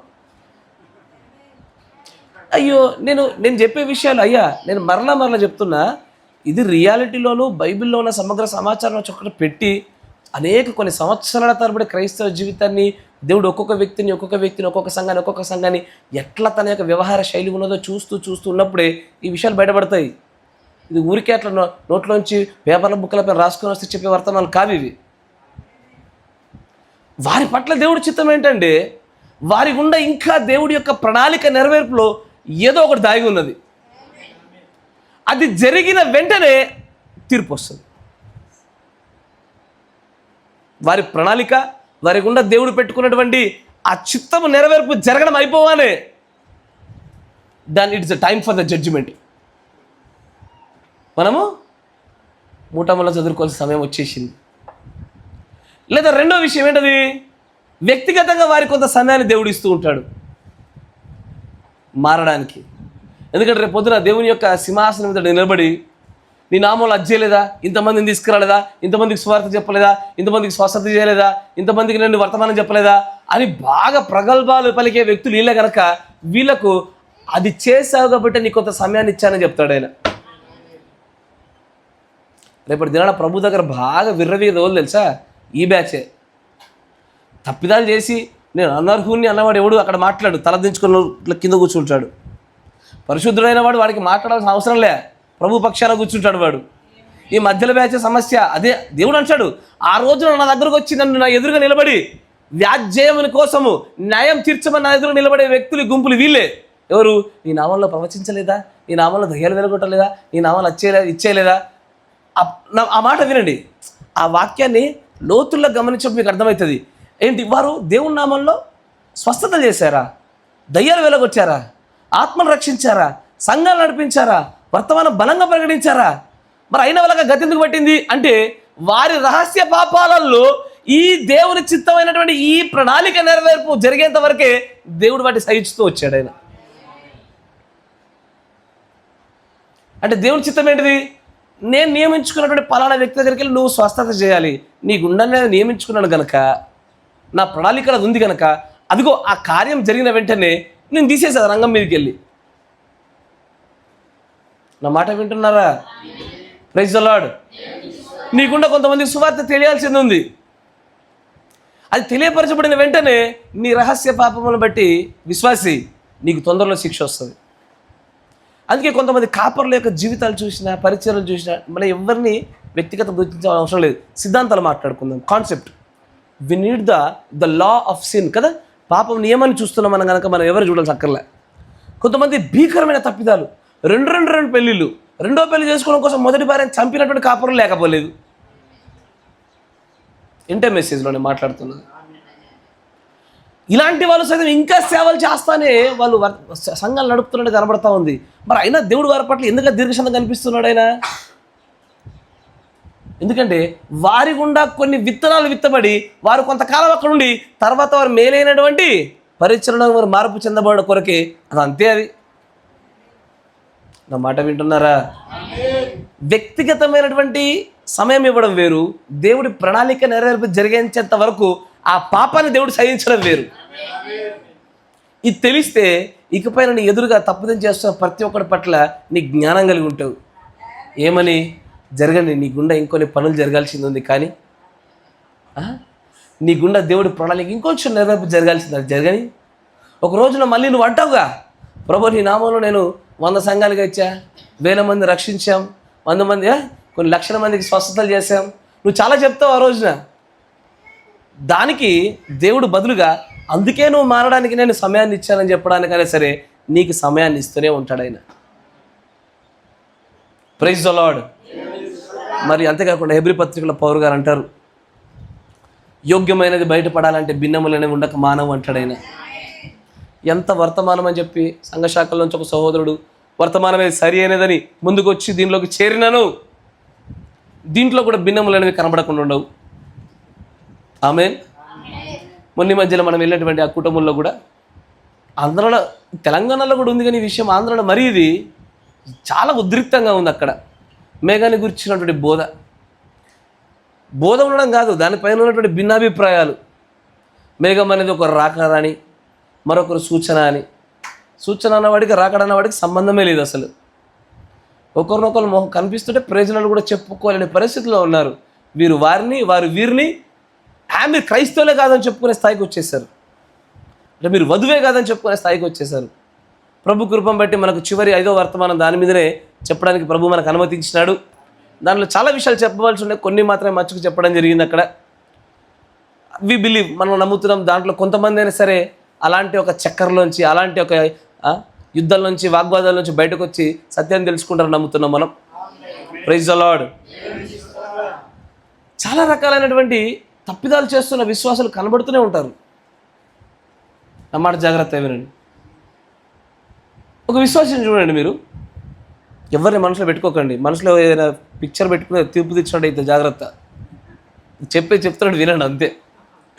ఒక విశ్వాసం చూడండి. ఆ విశ్వాసి వ్యక్తిగతమైనటువంటి భయంకరమైనటువంటి బలహీనతల్లో, రహస్య పాపాల్లో పడిపోతారు. కానీ వారి గుండా ఆ సేవ బలోపేతం కావడానికి దేవుడు ఆర్థికంగా వారు నిలబెట్టుకుంటారు చాలా కాలం. అయ్యో, అంటే నేను చెప్పింది మీకు అర్థమైందిగా. ఒకసారి ఆ కార్యక్రమం, ఆ పరిచయం అయిపోగానే వారి రహస్య పాపాలకు సమయం వస్తుంది. ఆత్మలు రావాల్సింది దేవుని పరిచర్యకు తోడుగా ఉండడం కొరకు, దేవుని ప్రణాళిక జరిగించడం కొరకంటే ఏమేమై ఉండొచ్చు. అయితే ఆత్మలు రక్షించడం కొరకైనా సరే, లేదా కాపరై ఉంటే కనుక అతను విత్తనాలు విత్తడానికైనా సరే, సువార్త ప్రకటన చేయడానికైనా సరే, ఒక విశ్వాసం అయితే ఆర్థికంగా సంఘానికి పరిచర్యను బలోపేతం చేయడానికైనా సరే, అద్భుతాలు చేయడానికి కావచ్చు, స్వస్థతలు చేయడానికి కావచ్చు, ఇవన్నీ కూడా దేవుని యొక్క ప్రణాళికలో భాగాలే కదా. ఇదిగో ఇవి నీ వ్యక్తిగతమైన అకౌంట్లో దేవుడు నీకంటూ పెట్టిన కొన్ని బాకీగా ఉన్న విషయాలు. నువ్వు రుణం ఉన్నావు దాంట్లో. అవి చేయగానే నీకు ఇంకా సమయం ఉండదు. ప్రకటన 10లో కాలం ఉండదు, కానీ అది ఆ వచనం నీకు కాదు. అప్పుడు నీకు సెపరేట్ కాలం ఉంటుంది. నీ సమయం వేరు, నీ కాలం వేరు. అంతేనా? ఇది ఒక్కసారి ముగిసిన వెంటనే వ్యక్తిగతంగా విశ్వాసం మారడానికి దేవుడు సమయాన్ని ఇస్తాడు. హిజ్కియా దగ్గరికి దేవుడు వచ్చాడు. హిజ్కియా, యూర్ అబౌట్ టు డై, నువ్వు చనిపోబోతున్నావు, సర్దుకో ఇల్లు. ఎందుకు? వెంటనే చంపేయచ్చుగా. ఇప్పుడు ఎంతోమంది దేవుడు వెంటనే అక్కడిక్కడ అకస్మాత్తుగా చంపేశాడా లేదా? మందసం ముట్టిన వెంటనే చనిపోయినాడుగా. వెంటనే చంపేయచ్చు. ఆయన అంత కెపాసిటీ కలిగిన దేవుడు, సర్వశక్తిమంతుడు. కానీ హిజ్కియాని ఏం చేశాడంటే, సర్దుకో, నీ గృహాన్ని సర్దుకొని సమయం ఇచ్చాడు. అప్పుడు అతడు దేవుడికి ప్రార్థన చేయగా దేవుడు ఆ ప్రార్థనను, ఆ మొరడు విని ఇంకొంచెం గడువు ఇచ్చాడు ఆయనకి, ఇంకొంచెం ఆయుష్కాలను అప్పచెప్పాడు ఆయనకి. ఆమేన్. చాలామంది బైబిల్లో కూడా అంతే. చివరికి ఆహాబు సమయంలో కూడా మనం చూస్తే అదే గమనిస్తూ ఉంటాం. ఆహాబును దేవుడు గద్దించిన విషయాన్ని చూసి ఆయన అంటాడు, దేవుడు ఈ తరంలో కానీ రాబోయే తరంలో అతను శిక్షిస్తానంటాడు. జ్ఞాపకం ఉన్నదా? తన యొక్క శిక్షను దేవుడు పోస్ట్ పోన్ చేశాడు. కానీ ఆహాబేం తన యొక్క రహస్య పాపాలని, తను దేవుడికి విరుద్ధంగా నడిచే పాపాలని, తన మార్గాన్ని మార్చుకోలేదే. ఏం చేశాడు? కొంతకాలం నడిచాడు. ఇట్లాగే ఒక ప్రవక్త దగ్గర ఒక శిష్యుడు ఉన్నాడయ్యా, డబ్బు పిచ్చి కలిగిన వాడు. రాజు ఇచ్చిన బహుమతి కోసం బాగా ఆరాటపడి, ప్రాధేయపడి, నిజంగానే ఏ విధం చేతనైనా సరే దైవశక్తి కంటే డబ్బు శక్తే పెద్దదని నమ్మినోడు. వెళ్ళి డబ్బు తీసుకోగానే సీసీ కెమెరాలో చూసినటువంటి ఆ ప్రవక్త అంటాడు, ఎక్కడికి వెళ్ళావు నాన్న అనగాయనా, ఎక్కడికి లేదండి ఇక్కడే. ఏంటది? ఇక్కడ లేదండి ఇక్కడే అంటాడు. కానీ అప్పుడు ఆ ప్రవక్త అన్న మాట ఏంటి? ఆ రాజుకు వదిలినటువంటిది వెంటనే చచ్చాడా అయ్యా? వెంటనే చనిపోయినాడా? ఇప్పుడు అననీయ సప్పిరాలు చేసిన దానికి, గెహాజీ చేసిన దానికి వ్యత్యాసం ఏంటి? దగ్గర దగ్గర రెండు సమానమైన విషయాలే. Yes or no? కానీ ఆ వ్యక్తులు చెందిన కేటగిరీని బట్టి, వాళ్ళు ఏ వర్గానికి చెందారు, వారి యొక్క పాపాల్ని ఆయన ఏ రూపములో పరిగణిస్తున్నాడో దాన్ని బట్టి తీర్పు ఆధారపడ్డది. నా మాట జాగ్రత్త. అందుకే మొదట మీకు 4 వర్గాల హద్దులు చూపించాను. వర్గాన్ని బట్టి, తర్వాత వారి పాపాన్ని దేవుడు తీసుకొని వచ్చినటువంటి పరిగణన బట్టి వారికి దేవుడిచ్చే శిక్ష ఆధారపడి ఉంది. అక్కడ అననీయ సప్పిరాలకు మాత్రం వెంటనే మరణ శిక్ష వచ్చింది. కానీ గెహాజీకి మాత్రము నువ్వు కొంతకాలం శ్రమ పడాల్సిందే. నువ్వు ఎట్లా చనిపోవాలా? కుష్టి వచ్చి వచ్చి వచ్చి వచ్చి అదే రోగభరితంగా చనిపోవాల్సిందే నువ్వు. Praise the Lord. ఎందుకు? దేవుడు పక్షపాత కాదయ్యా. ద లా ఆఫ్ సిన్ ఇంతే. అది సిన్లో ఉన్న చట్టాలు ఇవి. పాపం అనేటువంటిది అందరిపైన ఒకేలాగా పనిచేయడం, ఎందుకంటే బీజాలు వేరు కాబట్టి. ఇక మాట చూపిస్తాను. మనకు ఎంబసీస్ ఉంటాయి. ఎంబసీలు అంటే ఇప్పుడు మీరు ఎవరైనా అమెరికా వెళ్ళాలనుకోండి, అమెరికాకు సంబంధించిన వాళ్ళ యొక్క కార్యాలయం మన ఇండియాలో ఉంటుంది. ప్రతి దేశానికి సంబంధించిన ఒక కార్యాలయము ఇక్కడ ఉంటుంది. మన ఇండియా యొక్క కంట్రీ యొక్క కార్యాలయం వేరే దేశాల్లో ఉంటుంది. దాన్ని ఎంబసీ అంటారు. ఇండియాలో ఉన్నప్పటికీ కూడా ఇండియా యొక్క చట్టాలు ఆ ఎంబసీలో పనిచేయవు. తెలుసా మీకు విషయం? ఇండియాలోనే ఉంటాయి. కానీ వికీలీక్స్ అని మధ్యలో పెద్ద స్టోరీ వచ్చిండే. ఆ వికీలీక్స్ అంటే అమెరికా యొక్క రహస్యమైనటువంటి గూఢాచార వ్యవస్థ, వారి యొక్క మిలిటరీ విషయాలు బయటకు ఎక్కినటువంటి ఒక ఆయన్ని వారు ఎట్టి పరిస్థితుల్లో పట్టుకొని అరెస్ట్ చేద్దామని చూస్తుంటే, స్వీడన్ అనుకుంటా తప్పు కాకపోతే, ఆ స్వీడన్ అనేటువంటి ఆ ఎంబసీలో 7 సంవత్సరాలు దాక్కున్నాడు ఆయన. వాళ్ళ దేశంలో ఉన్నప్పటికీ గడప దాటి లోపలికి వెళ్ళి వాళ్ళు గట్టిగా బలవంతంగా తీసుకొచ్చి అరెస్ట్ చేయలేరు వాళ్ళు. ఎందుకంటే వారిలోనే ఉన్నప్పటికీ ఆ ఎంబసీలో రూల్స్ వేరు, ఆ చట్టాలు వేరు. వారికి ఒకటే భూభాగం అంతా, కానీ వారికి వేరే చట్టాలు, వీరికి వేరే చట్టాలు. Yes or no? ఇప్పుడు నేను ఒక వ్యక్తిని హత్య చేశాను అనుకోండి. ఆ తర్వాత బ్లెస్సమ్ ఉంది. బ్లెస్సమ్ ఒక వ్యక్తిని అనుకోకుండా ఒక వ్యక్తిని హత్య చేసింది. ఇరువురికి ఒకే రకమైనటువంటి తీర్పు ఉంటుందా? ఉండదు. ఇప్పుడు నేను ఒక వ్యక్తిని బాగా బాధించాను. ఋత్విక్ గారు ఉన్నారు, అట్లా కిందికి బైబిల్ కిందికి ఇస్తాను నిద్రపోతున్న వ్యక్తి. ఆ వ్యక్తి కానీ ఒక వ్యక్తిని బాగా బాధ పెట్టాడు అనుకోండి, ఒకే రకమైన తీర్పు ఉంటుందా? అంటే ఆలోచించండి. ఎందుకంటే ఈ జ్ఞానం ఉండాలి. దేవుడు కూడా తప్పిదమును, పాపమును, దానికి యొక్క తీర్పును కూడా ఇలాగే చూస్తున్నాడు ఆయన. ఒకే తప్పిదమైనప్పటికీ, ఒకే భూభాగమైనప్పటికీ, వ్యక్తులు అందరూ ఒకే రకమైన ఇండియన్ సిటిజన్స్ అయినప్పటికీ కూడా వ్యత్యాసాలు ఎలాగున్నాయో, దేవుని యొక్క పాప నియమంలో కూడా దాని వర్తింపు, అంటే ఆ పాప నియమం ఒక్కొక్క వ్యక్తి పైన పడుతున్నటువంటి తీవ్రత కూడా వ్యత్యాసంగా వచ్చింది. Praise the Lord. మీరు పట్టుకోగలుగుతున్నారుగా? 1-2 మొహాలు క్వశ్చన్ మార్కులు కనబడుతుంది నాకు. ఆలోచిస్తే మంచిదే, కానీ గ్రహిస్తున్నారుగా? ఒకటే ఇండియన్ చట్టము, కానీ వ్యత్యాసంగా ఉందా లేదా? అంతేనా? ఇప్పుడు హిందువులు అన్నబడిన కొంత సహోదరులు ఉన్నారు. 2 పెళ్ళిళ్ళు చేసుకున్నాడు అనుకోండి, వెంటనే జైలు వేసేస్తారు వాళ్ళు, మొదటి మ్యారేజ్ కేసు ఎత్తే. ఇస్తారనో? ఒక ముస్లిం సహోదరు చేసుకుంటే ఏం చేయలేరు వాడిని. ఎందుకు? వారు ఇండియన్ చట్టం అంటే ఇప్పుడు వాళ్ళు ఇండియన్ చట్టాలకు లోబడరా? ఇండియన్ చట్టాలకు లోబడే ఉంటారు వాళ్ళు, ఎందుకంటే ఈ భూభాగంలో ఉన్నారు. కానీ వారికంటూ ప్రత్యేకమైన నియమాలు ఉన్నాయి. ఈ భూమి మీద అందరితో పాటు 4 వర్గాల ప్రజలు ఎలా కలిసి నివసిస్తున్నారో మళ్ళీ వర్గానికి వేరే నియమాలు ఉన్నాయి. ఇప్పుడు అర్థమవుతుందా మీకు? అందుకే దీన్నే పాప నియమం అంటారు. లేకపోతే పాప నియమం అనే ఒక పదాన్ని ఇన్ని సిరీస్లు, ఎన్ని వర్తమానాలు సాగుతున్నా తెలిసి మీరు ఎప్పుడు వినకపోవచ్చు. వాస్తవమే. కానీ ఎందుకంటే ఈ విషయాన్ని గమనించలేకపోతున్నారు చాలామంది. వధువు నియమాలు వేరు, వధువుకు వచ్చే తీర్పు వేరు. ఎందుకంటే అక్కడ పౌలు గారు కొరింథీయులు అంటాడు, వధువు ఇక్కడే తీర్పు పొందుద్ది, లోకం అక్కడ తీర్పు పొందుద్ది. అక్కడే కనబడుతుంది కదా. తర్వాత పౌలు గారు మరో చోట అంటారు, ఏమని? మీలో మీకు గొడవ లేనప్పుడు తీర్పు తీర్చు వారి గురించి మాట్లాడుతూ సంఘం వెలుపలి వారి ఎడల వేరు, లోపలి వారి ఎడల వేరు అంటాడు. అరే అక్కడే చాలా స్పష్టమైనటువంటి ఒక డివిజన్ చూపిస్తున్నాడు ఆయన. సంఘం వెలుపలి వారి యొక్క నియమాలు వేరు, బయట వారి యొక్క నియమాలు వేరు. అంటే లోపల బయట వారి నియమాలు వేరు, మన నియమాలు వేరు. ఇప్పుడు మనలో బయట ఒక సంఘశాఖ సహోదరుడు ఒక పెళ్ళో లేకపోతే ఏదైనా ఫంక్షన్ జరుపుకుంటే పిలిస్తే మనం నిరభ్యంతరంగా వెళ్తాము, తృత్వనామంలో ఉన్న వాళ్ళ దగ్గరికైనా సరే. ఎందుకంటే అతను ఒక దినాన మన వైపు ఈ సర్వశక్తులను తీసుకురావాలని కోరుకున్నప్పుడు.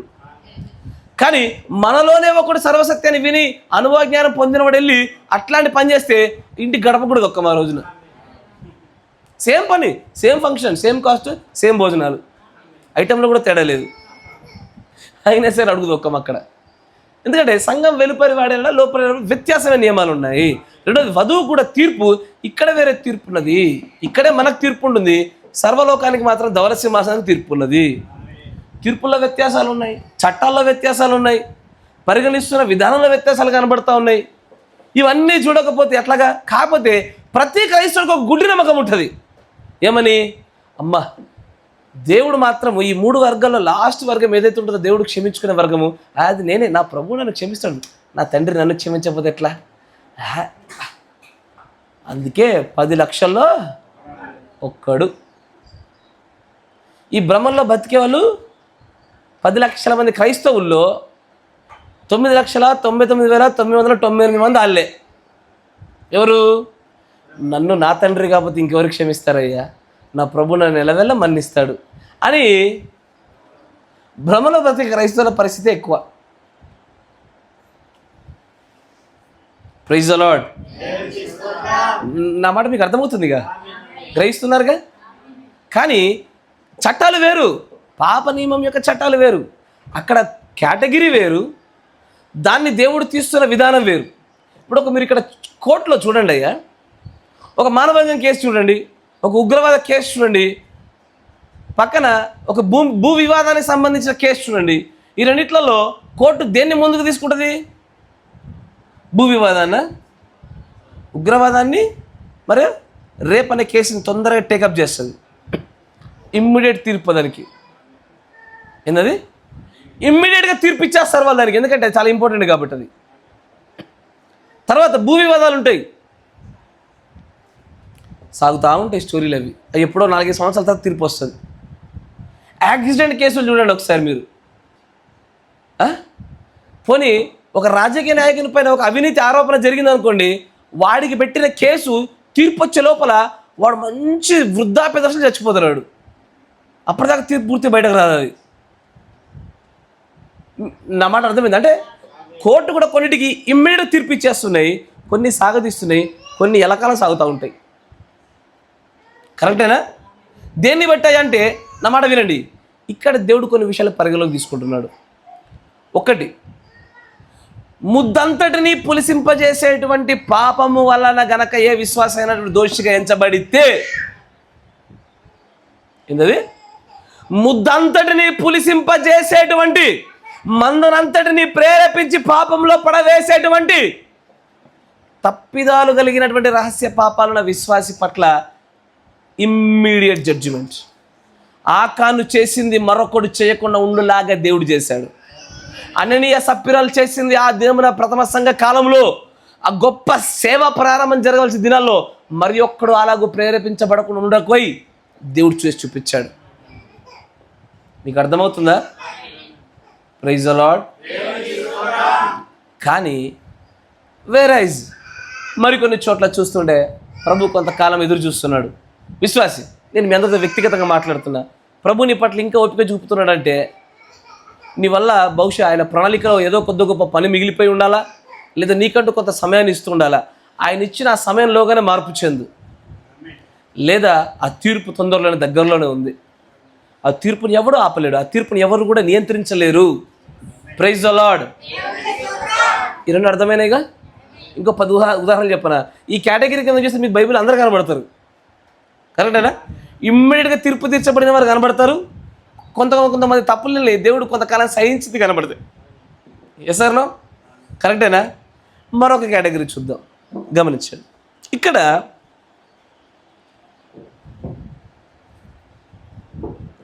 నేను మళ్ళీ చెప్తున్నాను, ఈ వర్తమానం పాపాన్ని ప్రేరేపించబడడానికి అనుకున్న వాళ్ళందరూ గాడ్ బ్లెస్ యూ, మిమ్మల్ని ఎవడు పరలోక రాజ్యం తీసుకురాలేడు. ఇది పాపాన్ని ప్రేరేపించడానికి కాదు, ఇది ఎత్తబాటు దగ్గర అవుతుంది కనుక ఇప్పుడు ఖచ్చితంగా తెలుసుకొని ఎగ్జామ్ కోసం ప్రిపేర్ అయ్యే సమయాలు ఇవి. సమయాలు లేవు మన దగ్గర ఇంకా. గమనించండి.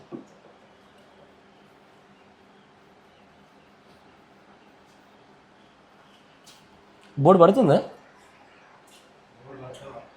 సరే, చివరిలో ఒకసారి ఈ బోర్డు వైపు ఆ కెమెరా చూపిస్తే సరే చూసేవాళ్ళు రాసుకుంటారు.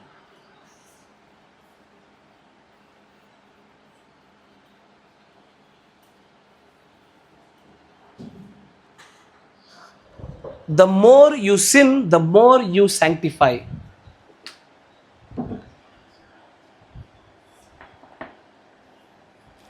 పాపంలో అధికంగా పడినవాడు, నా మాట జాగ్రత్తగా వినండి, ఇది నేను మీ గత జీవితాల గురించి మాట్లాడుతున్నా, భవిష్యత్తు గురించి మాట్లాడుతున్నా. ఒక మాట చెప్పండి అయ్యా. సరే, రాసుకో.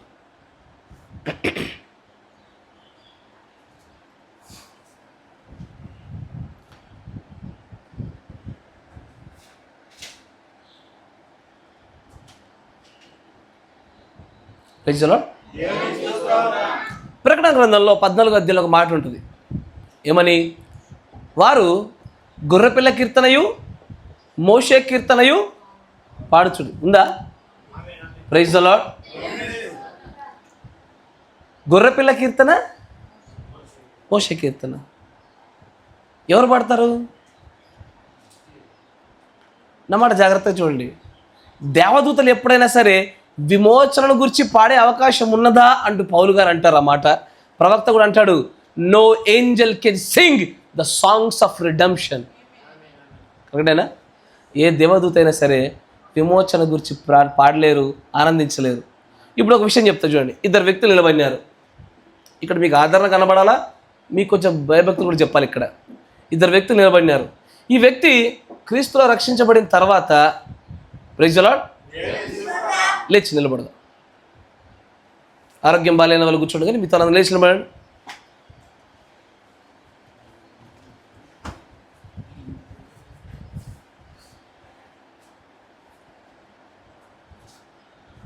ఇద్దరు వ్యక్తులు ఉదాహరణకు తీసుకోండి. దీంట్లో ఈ వ్యక్తి బాప్తిసం తీసుకున్నప్పటి నుంచి ఒక్క తప్పిదమును కానీ, లేకపోతే ఏ పాపమును కానీ, ఏ అతిక్రమాన్ని కానీ చేశారు అని నమ్మట్లేదు. నా మాట వినండి, నమ్మట్లేదని చెప్తున్నా, చేయలేదని నేను చెప్తలే. ఎందుకంటే చాలామంది చేస్తారు కానీ అలా తెలియదు. ఎందుకంటే అరే యోహాన్ పత్రికలు ఏముంటుందయ్యా, మనలో పాపం లేదని మనం అనుకునేలా మనం అబద్ధికులమే కదా, దేవుని అబద్ధికం చేస్తున్న వారం అవుతాం. ఇప్పుడు ఎన్నడూ పడలేదు, ఎన్నడూ విమోచన కొరకు లేకపోతే క్షమాపణ కొరకు ప్రాధేయపడిన వ్యక్తి కాదు. ఈ వ్యక్తి ఏది మన పరిసయ్యుడు లాంటి ప్రార్థన చేస్తున్నాడు. ఏమని? పడ్డాడు. కానీ అయ్యా పాపి ప్రార్థన. పడ్డాడు కానీ పడ్డవాడు మరలా దేవుని దగ్గర మోకరించి అతని యొక్క పాపాలకు పరిహారం నొందినవాడు. వీరిరువురిలో విమోచన గీతలు ఎవరెక్కువ బాగుపడతారయ్యా? ఎప్పుడు పాపంలో పడని వాళ్ళ, పడి లేచిన వాళ్ళ? ఎవడు దేవుని కృపను ఎక్కువ రుచి చూశాడు? అరే ఇప్పుడు పీటర్ ఉన్నాడు, మన ఓంకార్ ఉన్నాడు. ఓంకార్ అసలు ఇద్దరు నా దగ్గర ఏదో ఒక పని చేస్తూ ఉన్నారు నాతో పాటు కలిసి.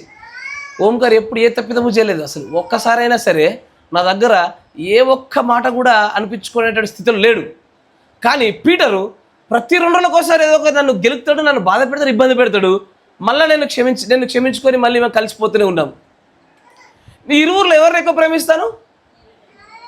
ఎవరిని? సరే మీకు అర్థం కాలే కదా. అయ్యా తప్పిపోయిన కుమారుడి స్టోరీ చూడండి అయ్యా. ఇంట్లోనే ఉన్నాడు పెద్దోడు, అతని పట్ల ప్రేమ కలగలేదు కానీ వాడి పట్ల ఏ విధమైనటువంటి కృప కలగలేదు. కానీ తప్పిపోయి వచ్చిన పట్ల మనం చూడగానే తండ్రి యొక్క కళ్ళలో కన్నీళ్ళు, ప్రశస్త వస్త్రాలు, ఉంగరాలు, హత్తుకోవడాలు, మెడ మీద ముద్దులు, విందులు. అసలు యేసు అనే పేరు యొక్క అర్థం ఏంటయ్యా? రక్షకుడు. ఆయన యేసు అనేటువంటి ఆ పేరులో ఉన్న ఆ అర్థం బయటపడాలంటే, ఆయన రక్షించువాడిగా తన కార్యక్రమం జరిగించాలంటే పడిపోయిన వాడు ఉండాలి. అంటే దాని అర్థం మీరు పడురు అని చెప్తాలే నేను, అందుకే చెప్తాను, మీ గత జీవితాలకు సంబంధించిందే. ఆమేన్. Praise the lord. కూర్చోండి.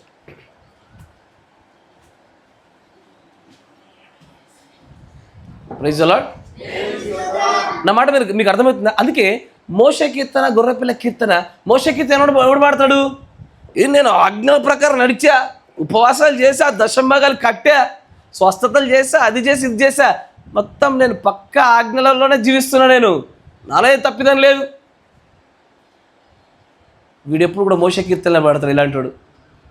కానీ గొర్రెపిల్ల కీర్తనలో పాడేవాడు పాపంలో పడిన తర్వాత ప్రభు యొక్క కృపను రుచి చూసి క్షమాపణ పొందినవాడు వాడు పాడతాడు, దేవా పాపిని నిన్ను ఆశ్రయించాను. ఆమేన్. అంతేనా? ఒక వ్యక్తి పాడే పాటలను బట్టి కూడా వాళ్ళ ఆత్మీయస్థితి బయటపడుతుంది. ఆమేన్. ఎంతమంది అంగీకరిస్తున్నారు? కొంతమంది మ్యూజిక్ల కోసం పాడతారు, కొంతమంది భాషలు బాగున్నాయని పాడతారు. విసారణ అంతేనా కదా? ఏంటది? ఎంగవారెంగ తమిళ పాట, క్రిస్టియన్ పాట ఉంటుంది ఒకటి, పిల్లకాయలది. దాని అర్థం తెలియదు, పాడలేదు, మంచుకుంటే పాడేసుకోవడమే. కానీ ఆ పాటలు పాడుతున్నప్పుడు కూడా ఎన్నికను బట్టి కూడా ఆ వ్యక్తి యొక్క ఆత్మీయత, వారి భక్తి బయపడుతుంది ఈజీగా, చాలా సునాయాసంగా. వారు ఎన్నుకునేటువంటి పాటలు ఎలా పాడుతున్నారు అన్నీ తెలిసిపోతాయి. దాన్ని బట్టి వారి ఆత్మీయ స్థితి ఎక్కడ నిలబడో తెలుస్తుంది. ఇప్పుడు విజయ గీతము అని నేను పాడుకుంటూ పోతున్నా, నీకేమర్థమవుతుంది? ఆనందంగా ఉన్నా, ఏదో జయించినా, ఎక్కడో తేలియాడుతున్నా, అంతేనా కదా? దేవా పాపిని అంతేనా? ప్రభువా కేవలం ఒక్కసారి, కరెక్టేనా? ఎస్ఆర్ నో అంటే ఎక్కడో నేను బలహీనతో కొట్టుబిట్టాడుతున్నా, కానీ ప్రభు యొక్క ఆ పురోక్షణ పలుకు రక్తాన్ని ఇంకా రుచి చూస్తున్నా, నీటికి చూస్తున్నా. చాలామంది ఆ తప్పిపోయిన కుమారుడు ఇంట్లో వాళ్ళ అన్న లాంటి క్యారెక్టర్లు బాగానే పనిచేస్తారు, బాగానే భక్తి చేస్తారు, మంచిదే. కానీ మీరు ఎప్పుడు గుర్తుపెట్టుకోండి, తండ్రికి ఎక్కువగా మంచిగా నడిచే కొడుకంటే ప్రేమే, కానీ తింగరేషాలు వేసే కొడుకంటేనే ప్రాణం. అయ్యా వాస్తవమా కదా? అంతేనా? అందుకే అని అంటాడు, తప్పిపోయిన ఒక గుర్ర కోసం 99 మంచి గుర్రలు వదిలేసి వచ్చానని అంటాడు ఆయన. దేవుడి యొక్క నడిపింపు అట్లుంటుంది. బ్లెస్ ఇటు వచ్చుకోవచ్చు, ఇటు వచ్చుకోవచ్చు త్వరగా. అట్లా దేవుడు నన్ను చూడండి, బ్లెస్ ఎప్పుడు చూస్తూనే ఉంటారు, నన్ను చూడండి. దేవుడు కూడా ఆ పాపాన్ని ఆయన నియంత్రణిస్తున్నటువంటి విధానము, దాన్ని పరిగణలోకి తీసుకుంటున్న విధానం కూడా అంతే. ఇప్పుడు దాని అర్థము, దీన్నే పౌలు గారు అంటారు, అంటే కృప విస్తరించవాలని పాపము చేద్దావా? అట్లా రాదు. ఎందుకంటే పాపము జరుగుతున్న చోట కృప విస్తరిస్తుంది. అది అబ్సల్యూట్లీ దానికి ఒక సూత్రం, అది దాని ఫార్ములానే అది. తప్పిదములు చేయకుండా పవిత్రమైన జీవితం జీవిస్తున్న వారి పట్ల కృప తక్కువే, కానీ తడబడుతున్న వారి పట్ల కృప ఎక్కువ ఉంటుంది, శ్రద్ధ ఎక్కువగా. కానీ పౌలు గారు అంటే కృప విస్తరించవలనని పాపం చేద్దామా? అట్లా అనరాదు. నేను కూడా మీకు అదే చెప్తున్నా, అట్లా అనరాదు, అట్లా చేయరాదు. ఎందుకంటే ఇట్లాంటి విషయాలు సాధారణ కాపురం చెప్పడానికి విశ్వాసం చెప్పరు.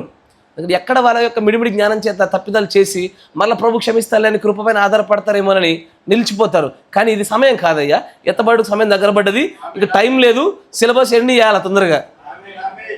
సిలబస్ ముగించాల్సిన టైం వచ్చింది కాబట్టి ఎక్స్ట్రా క్లాసులు కూడా పెట్టుకోవాలి కొద్దిగా అయితే. Praise the Lord. కాబట్టి దేవుడు అయ్యా నిజంగానే రక్షించబడవలసిన వాడు లేకపోతే, కృప చూపించబడవలసిన వాడు లేకపోతే ఆయన కృపాసహితుడు కానీ రక్షకుడు కానీ ఎలా అవుతాడు? ఆయన ఆరోగ్యవంతులకు దేవుడు అక్కర్లేదు. సరేనా?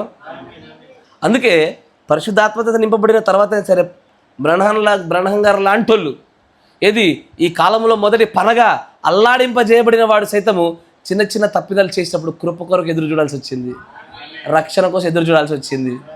ఆమేన్. ఎందుకంటే అట్లా ఎదురు చూడబడినప్పుడే కదయ్యా నేను ఇప్పటికీ ఆ రక్షణ కీర్తనలు పాడగలుగుతా, ఇంకా నువ్వు దేవుడి యొక్క రక్తాన్ని గురించి నేను పాడగలుగుతా, ఆనందపడగలుగుతా. లేకపోతే అది ఎప్పుడో నా గత జీవితాలు జరిపిన చరిత్రలో నిలిచిపోతుంది. అది దేవుని యొక్క కార్యము అట్లా నిలిచిపోతుంది. Praise the lord. కానీ ఇక్కడ ఈ వర్గము మీకు పర్సంటేజ్లో చూపిస్తా, అందదా మీకు కొన్ని పర్సంటేజ్లో చూపిస్తా.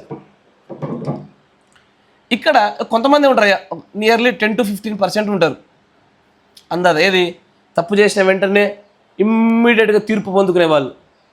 కరెక్టేనా? ఇంకెంత మిగిలింది? 100 నుంచి 15 పోతే 85, అంతేనా? ఇగో వీళ్ళు 80% ఉంటారు, వీళ్ళు కేవలం 5% ఉంటారు. అయ్యా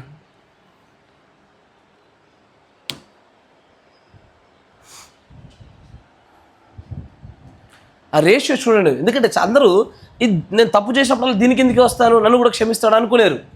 వీళ్ళలో ఏం జరుగుతుందంటే the more they sin the more they sanctify. ఉదాహరణ చూపిస్తా. ఫర్ ఎగ్జాంపుల్, మన మధ్యలో ఉన్నటువంటి ఒక సహోదరుడు ఉన్నాడు. అంతకుముందు భక్తులు చాలా చక్కగా నడిచాడు, కానీ ఒకసారి రాజకీయాల్లో నడవకూడదని తెలిసి నడిచిన తర్వాత తప్పని తెలిసిన మరింత బలంగా మారాడు ఆయన. కరెక్టేనా? ఎందుకు? వారి తప్పు అధికమైన శుద్ధీకరణకు దారితీసింది. నా మాట జాగ్రత్త. ఇది చాలా స్పెషల్గా జరిగేటువంటి కేటగిరీ.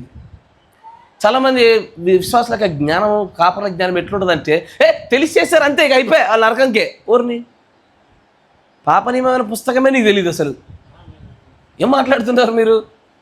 నీకు దేవుడు పాపాన్ని, ఇప్పుడు ఇవన్నీ నాకు తెలుసు కాబట్టి ఒక రోజున తీర్పు సింహాసనం కూర్చొని ఆయన దేనిని బట్టి తీర్పు తీర్చాడో అట్లాగే నేను తీర్పు తీరుస్తా. నేను తీర్పు తీర్చాను, నాకు కూడా ఒక మోరల్ గ్రౌండ్ ఉండాలిగా, నాకు కూడా ఒక చట్టం ఉండాలిగా. ఆ చట్టం ఆధారంగానే నన్ను తీర్పరిగా పెట్టినప్పుడు దేవదూతలైనా సరే మనుషులైనా సరే అందరికీ తీర్పు తీర్చేది మనమై ఉన్నప్పుడు చట్టాలు తెలిసి ఉండాలా. దేవుడు ఎట్లా చేశాడు అట్లాగే చేస్తాం మనం కూడా.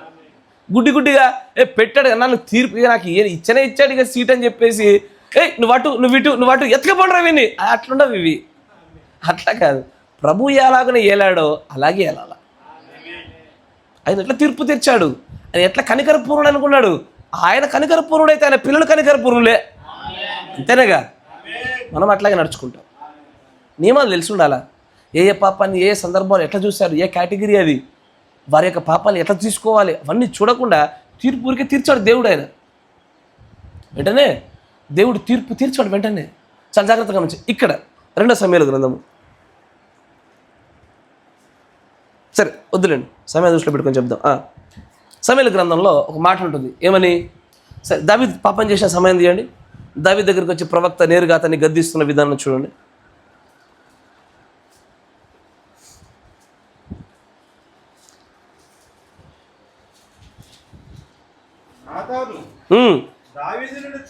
చూచి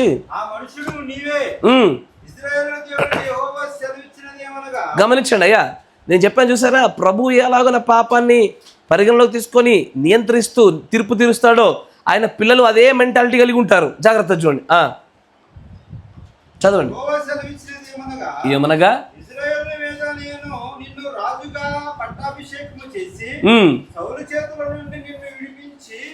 నీ యజమానుని నగరిని నీకు అనుగ్రహించి నీ యజమానుని స్త్రీలను నీ కౌగిట చేర్చి ఇజ్రాయేల్ వారిని యూదా వారిని అప్పగించి తిని ఇది చాలదని నువ్వు అనుకుని ఎడల నేను మరి ఎక్కువగా నీకు ఇచ్చిదును. నీవు యెహోవా మాటను తృణీకరించి ఆయన దృష్టికి చెడుతనము చేసితివేమి. నిత్యుడకు ఊరియాను కత్తి చేత చంపించి. దానికంటే ముందుకెళ్ళండి, అక్కడ ఒక కాదు గొర్రెల యొక్క ఉపమానం చెప్తున్న దగ్గరికి వెళ్ళండి. ఎందుకంటే అక్కడ ఇంతకు ముందు నేను చెప్పిన ఒక మాట కనిపిస్తుంది, మీరు చూడగలిగే నేత్రాలు మీకు ఉంటే కనుక. కావున యెహోవా నాతానును దావీదు వద్దకు పంపెను. అతడు వచ్చి దావీదు ఇట్లనెను, ఒకానొక పట్టణం మందు 2 మనుషులుండిరి. ఒకడు ఐశ్వర్యవంతుడు, ఒకడు దరిద్రుడు. ఐశ్వర్యవంతుడికి విస్తారమైన గొర్రెలను గొడ్లను కలిగి ఉండెను. అయితే ఆ దరిద్రుడికి తాను కొనుక్కుని ఒక చిన్న ఆడ గొర్రె పిల్ల తప్ప మరి ఏమీ లేకపోయిను. వాడు దానిని పెంచుకొనిచుండగా అది వాని యొద్దను వాని బిడ్డల యొద్దను ఉండి పెరిగి వాని చేతి ముద్దలను తినచ్చు, వాని గిన్నెలోని త్రాగొచ్చు, వాని కౌగిట పండుకొనొచ్చు, వానికి కుమార్తె వలె ఉండెను. అట్లుండగా మార్గస్థుడు ఒకడు ఐశ్వర్యవంతుని యొద్దకు వచ్చెను. అతడు అతని యొద్దకు వచ్చిన మార్గస్థునికి ఆయత్తము చేయుటకు తన గొర్రెలలో గాని గొడ్లలో గాని దేనిని ముట్టనలక ఆ దరిద్రుని గొర్రె పిల్లను పట్టుకొని తన యొద్దకు వచ్చిన వానికి ఆయత్తము చేసెను. దావీదు ఈ మాట విని ఆ మనుషుని మీద బహుగా కోపించుకొని యెహోవా జీవము తోడు నిశ్చయముగా ఈ కార్యము చేసిన వాడు మరణపాత్రుడు. అక్కడ ఒక విషయం గమనించారు, 2 విషయాలు చూపిస్తాం మీకు, జాగ్రత్తగా గమనించారు. ఇప్పుడు అక్కడ చెప్పిన ఉపమానంలో దారి పొడుగున వచ్చిన ఒక ఆయన వచ్చి ఆయన ఉంటున్నగా అతనికి ఈయన ఆతిథ్యం చేయాల, అంతేనా? ఇంటికి వచ్చిన వాడికి ఆతిథ్యం చేయాల్సిందేనా? ఖచ్చితంగా చేయాలి. కానీ దేంతో చేస్తూ ఉన్నాం అనేది ఇంపార్టెంట్ విషయం. ఆమేన్. ఇక్కడ ఆ బాటసారిగా ఆతిథ్యం కోసం వచ్చిన వ్యక్తి నిజంగా ఇక్కడ మనం మాట్లాడుతున్నటువంటి ఈ మెసేజ్లో పాప నియమానికి సాదృశ్యం. అన్నమాట, జాగ్రత్త. అక్కడ దావీదుకి ఇప్పుడు ఆ సందర్భం ఎక్కడ చెప్పబడింది? ఒకరోజు నీటగా మెడగది మీద బయట తిరుగుతూ ఉంటే అక్కడ ఒక వైపు చూస్తూ ఉంటే స్నానం చేస్తూ ఉంటుండే ఒక స్త్రీ కనబడింది. దీన్నేనా ఆయన అక్కడ ఉదాహరణ చెప్పింది? ఆయన చెప్పినటువంటి ఉదాహరణ చెప్పండి, నాకు ఉపమానం చెప్పండి. ఏమంటాడు ఆయన? ఒక బాటసారి వచ్చి ఆయన ఇంటికి వచ్చాడు. అంటే అప్పటిదాకా ఆయన ఇంట్లో లేడైనా, బయట ఉన్నాడు. ఉన్నట్టు ఒక్కసారి దావీదు దర్శించే సమయం అయింది, ఇంటికి వచ్చాడు. అట్లాగే దావీదు కూడా ఆ పాప నియమము అప్పటి వరకు ఇతన్ని ప్రేరేపించలేదు, కానీ అప్పటి వరకు బయట అక్కడక్కడ తిరుగుతున్నటువంటి ఆ ఆత్మ ఆయన దగ్గరకు వచ్చి ఆయన ప్రేరేపించే సమయం వచ్చింది. ప్రేరేపించగానే ఏం చేయాలా? పురుషుడా నీవు నీ స్త్రీ చేతను సుఖపడు అని ఉంటుంది బైబిల్లో. ఆమేన్. నేను మీకు ఇబ్బంది కలగకుండా కొరకు దాన్ని మార్చి చెప్పాను, మీకు తెలుసు ఆ విషయం. అక్కడ ఆ పాప నియమం అతన్ని ప్రేరేపించగానే అతడు తన భార్య దగ్గరికి వెళ్ళాలి, కానీ అతడు ఏం చేశాడు? వేరే వాని యొక్క గొర్రెల వైపు కన్నేశాడు. కరెక్టేనా? అతడు తన గొర్రెల వైపు చూసుకోవలసిన వాడై ఉండగా పరుడు యొక్క గొర్రెల వైపు కన్ను వేశాడు. కానీ ఒకసారి చూడండి, ఆ బీజాన్ని గమనించండి. ద సీడ్, ఆ బీజం యొక్క క్వాలిటీ చూడండి. అది ఏ తప్పైనా సరే దేవుడు ఎలాగున ఆ తప్పును పరిగణించాడో దావీదు అదే చెప్తున్నాడు. ఏమని? అలాంటి వాడు ఖచ్చితంగా శిక్ష పడాల్సిందే. The quality of seed. వాడు ఎంత చక్కగా మాట్లాడుతున్నాడు చూడండి. ఆ స్థలంలో దేవుడు కూర్చోబెట్టినప్పుడు దేవుడే కదా నాతాను పంపించి తీర్పును పంపించింది, కానీ దావీదు కూడా అదే నిర్ణయం తీసుకున్నాడు. Exactly the same decision David has taken. దేవుడు తీసుకున్న నిర్ణయాన్ని దావీదు తీసుకున్నాడు. దాన్ని తృణీకరించలేదు, దాన్ని కాదనలేదు. ఆయనకు తెలుసు నేను మరణానికి పాత్రునే అని. నేను మరణానికి పాత్రునే ఆయనకు కూడా తెలుసు. కానీ ద మోర్ హీ సిన్డ్, అతను చేసిన పాపం అధికమైనప్పుడు దేవుని దగ్గర అత్యధికమైనటువంటి కృప కొరకు ఎదురు చూసి ఆ రక్తం యొక్క పారుదల కోసం అత్యధికంగా మొరలిడి నిజంగా తను అత్యధికంగా పరిశుద్ధపరుచుకున్న వ్యక్తిగా నిలబడాడు దావీదు. చాలా సంఘంలో దావీదు చేసిన తప్పిదాన్ని దేవుడు క్షమించాడు అనగానే ఇష్టం వచ్చినటువంటి సంబంధాలు పెట్టుకోవచ్చు అనేటువంటి ఒక మూర్ఖ స్థితిలో ఉన్నారు వాళ్ళు. తెలీదు ఈ 3 కేటగిరీలో నీ కేటగిరీ ఏదో తెలీదు, ఆ 4 వర్గాలు నీ వర్గం ఏదో తెలీదు. నీకు చెల్లింపు వచ్చే సమయం వచ్చినప్పుడు అప్పుడు నువ్వు అన్నిటికీ భయపడవలసిందే. ఇప్పుడు మీకు పరిచయమైనటువంటి సీమోన్ ఇంట్లో జరిగిన సందర్భాన్ని చూడండి, తీయకండి. అక్కడ ఆ స్త్రీ పాదాలు కడుగుతున్నప్పుడు దేవుడు ఒక అద్భుతమైన మాట మాట్లాడతాడు. ఈమె విస్తారముగా ప్రేమించిన కనుక విస్తారమైన పాపములు క్షమించబడని అంటాడు ఆయన. ఆమెన్. ఆమె ఎందుకు విస్తారంగా ప్రేమించవలసి వచ్చింది?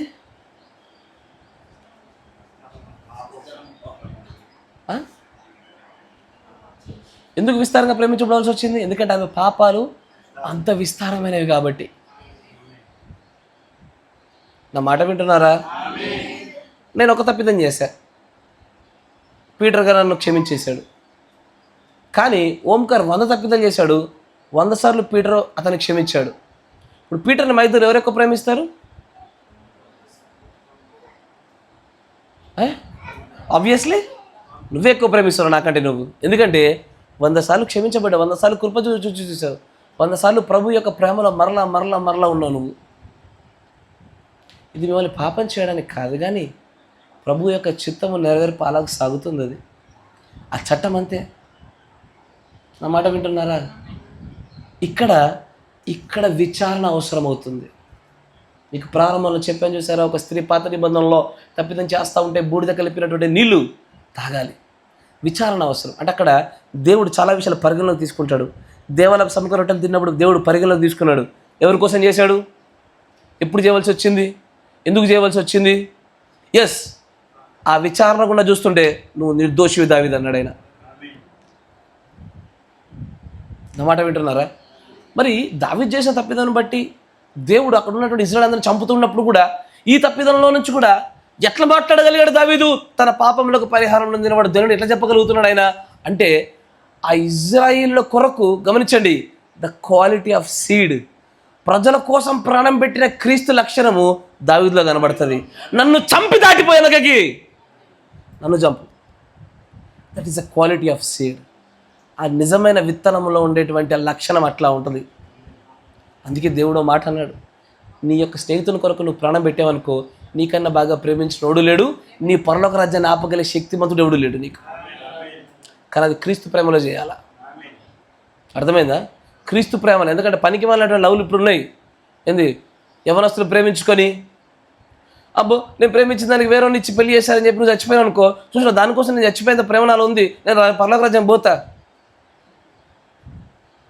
కాదు, క్రీస్తు కోసం, క్రీస్తు నియమాలలో ప్రాణం పెట్టగలిగే అంత ప్రేమ క్రీస్తు కోసం, క్రీస్తు వలన ఒక వ్యక్తి పట్ల పెట్టి చూడు, పరలోక రాజ్యం వారిదే. నేను భార్య అని చెప్పడం లేదు, పరలోక రాజ్యం నిత్యత్వంతో ఖచ్చితంగా వస్తుంది. ఎందుకంటే భార్యగా ఉండాలి ఉండకూడదు అనేది గొర్రెపిల్ల జీవగ్రంథం నిర్ణయించబడింది. అది ఎస్ఆర్నో మన గ్రంథాల గురించి మాట్లాడుకుంటే బైబిల్లో చాలా గ్రంథాలు ఉంటాయి, రెండే కాదు చాలా గ్రంథాలు ఉంటాయి. ఆ వర్తమానం కూడా వస్తుంది. అక్కడ ఎంత చక్కగా చెప్తా చూడండి, తన పాపములకు పరిహారం నొందినవాడు ధన్యుడు. ఆ మాట చెప్పగలగాలంటే విచారణ గుండా రావాలి. కానీ అయ్యా, దీంట్లో ఉన్నవాళ్ళు ఖచ్చితంగా దేవుని యొక్క గుణలక్షణాలు కలిగి ఉంటారు. ప్రీడెస్టినేటెడ్, ముందు నిర్ణయంలో ఉండి, ఎన్నికలో ఉండి, ప్రభు బీజంలో ఆయన వాయువులో నుంచి వచ్చినటువంటి జీవం కలిగిన వారు ఉన్నవారు మాత్రమే ఈ కేటగిరీలో ఉన్నారు తప్ప మిగతా వాళ్ళు ఎవరు లేరు. దీంట్లో ఉన్నామనుకుంటూ పాపం చేస్తూ ఈ రెండిట్లోనే బతుకుతున్నారు వాళ్ళు. నా మాట వింటున్నారా? Praise the Lord. చాలా మందికి ఈ వర్తమానం వింటే 100 మందిలో కనీసం ఒక 30-40 మందికైనా సరే పాపాన్ని ప్రోత్సహించినట్టు కనబడుతుంది. కానీ నా మాటను జాగ్రత్తగా వినండి, జాగ్రత్తగా మరలా చెప్తా ఉన్నా. ఎందుకంటే ఇప్పుడు ముద్రలు తెరవబడినాయి కాబట్టి దుష్టుడుగానే ఉండాల్సిన సమయం ఇది, అన్యాయస్తుడుగా ఉండాల్సిన సమయం ఇది, పరిశుద్ధుడుగా ఉండాల్సిన సమయం ఇది, నీతిమంతుడుగా ఉండే సమయం కాబట్టే ఇప్పుడు ఈ సిలబస్ బయటకు గక్కుతున్నాం మనం. అసలు ఈ సమయం ఇది కాకపోతే చెప్పకపోయాడు నేను, కాపరికి నేను నా దగ్గర దాచిపెట్టుకున్నట్టు. కానీ ఇది ఇప్పుడు దాచే సమయాలు కాదు ఇవి. ఎందుకంటే ఇప్పుడు మీరు అనుకున్నంత మాత్రాన మీ వర్గాలు వెంటనే షిఫ్ట్ అయ్యే సమయాలు కూడా కాదు ఇవి. కరెక్టేనా? ఇటు చూడు దుంపుతా బ్రదర్, ఆ వర్గం ఈ వర్గంకి వస్తా బ్రదర్, అసలు లేదు నాయన. నువ్వు ఇప్పుడు దీంట్లోకి వస్తావా? దీంట్లోకి నువ్వు రాలేవు. ఆయన అంటాడు దీంట్లో జన్మించాలా. You can not get in to heaven, you have to born in heaven. నువ్వు పరలోక రాజ్యాలకు రావాలంటే ప్రయాణం చేస్తే వచ్చేది కాదు, పరలోకంలో పుడితే వస్తావు. సార్ అక్కడ ఆయన తలంపుల్లో పుట్టి ఉన్నప్పుడు నువ్వు వస్తావు. కానీ సంఘంలో ఒకటి చేరడం ఉండదు, సంఘంలో జన్మించడాలు ఉంటాయి అని చెప్పిన సూత్రాలు గమనించండి. చాలా మందికి వర్తమానాలు, ఈ మాటలు చిన్న చిన్న పదాలు, కానీ మనకైతే చాలా బండ గుర్తులు, మనకు తాళాలు అవి. ఆ సూత్రాలను బట్టి మనం ముందుకు సాగిపోవాలా. దేవుడు పాపాన్ని, ఇదిగో రహస్యమైనటువంటి పాపాన్ని ఈ 3 కేటగిరీల కింద చూస్తూ ఉన్నాడు.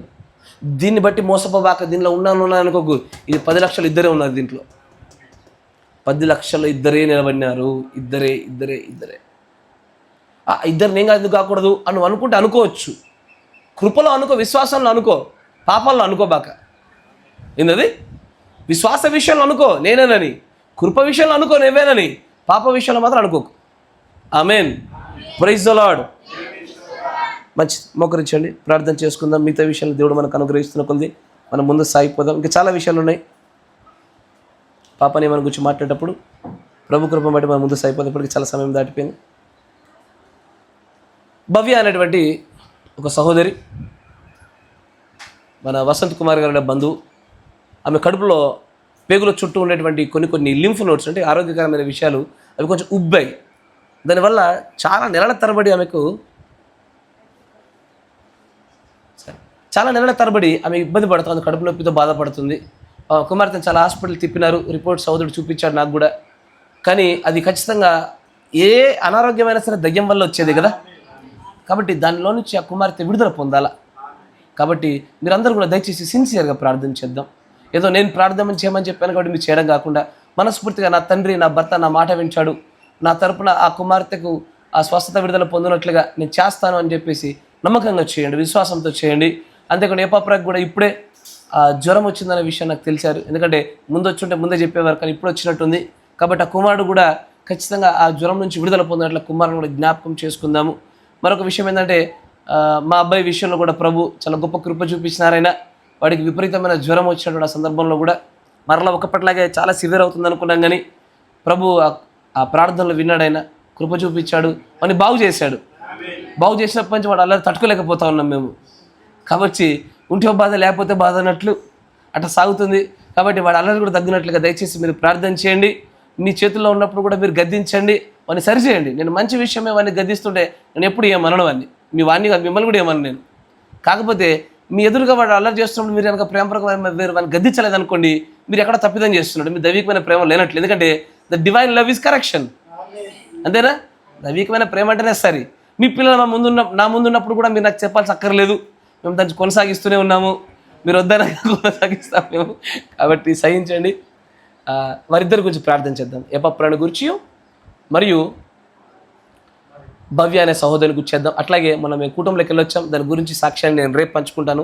ఎందుకంటే రేపటి దినాన్ని అందరూ వస్తారు కాబట్టి అది చాలా చక్కగా ఉంటుంది అందరికీ. ఇప్పుడు చెప్పి మనం రేపు చెప్పి పదే చెప్పింది చెప్పడం మనకి ఇష్టం ఉండదు, కాబట్టి రేపు చెప్దాం.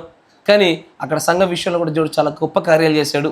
అక్కడున్న సంఘ కాపరిని, ఆ సంఘాన్ని, అక్కడున్న విశ్వాసుల్ని, ప్రతి ఒక్కరిని ఆ పరిచయాలను కూడా దేవుడు దీవించినట్లుగా, ఆశీర్వదించినట్లుగా మనం భారం కలిగి ప్రార్థన చేద్దాం.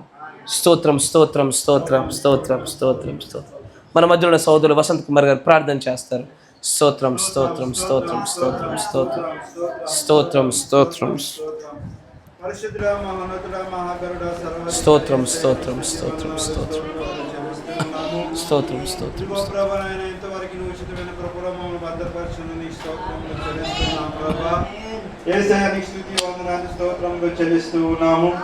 ఇదిగో నీ ప్రేమను బట్టి, నీ దయను బట్టి నాయన, ఇదిగో నీ దాసులు మా మధ్య నిలవబెట్టి, ఇదిగో ప్రభా పాపపు నియమంలో ప్రభా నాయన మాకు అనేక విషయములు నాయన మాట్లాడుకుంటూ నాయన, ఇదిగో ప్రభా నాయన ఈ రోజు నాయన మాతో మాట్లాడినందుకు నీకు స్తోత్రములు చెల్లిస్తూ ఉన్నాము. ఇదిగో ప్రభా నాయన త్వరగా నాయన దేవుని యొక్క తీర్పు నాయన ఏ విధంగా వస్తున్నదో ప్రభా, ఇదిగో నాయన కొంచెం ఆలస్యంగా ఏ విధంగా వస్తున్నదో ప్రభా నాయన, ఇదిగో ప్రభా నాయన అత్యధికమైనటువంటి పాపముల ద్వారా అత్యధికమైనటువంటి కృప ఏ విధంగా వస్తున్నదో ప్రభా నాయన, ఇదిగో మాతో మీరు మాట్లాడినందుకు నీ స్తోత్రములు చెల్లిస్తూ ఉన్నాము. ఇదిగో ప్రభా నాయన నీ స్తుతి వందనాలు. ఇదిగో కాలము నాయన సమీపముగా ఉన్నది కనుక ప్రభా నాయన ఎవరు ఏ స్థితిలో ఉన్నారో ఆ స్థితిగానే ఉండనీయమని అంటున్నావు. ఇదిగో ప్రభా నీ స్తోత్రములు చెల్లిస్తున్నాం. సహాయమును దయచేయండి.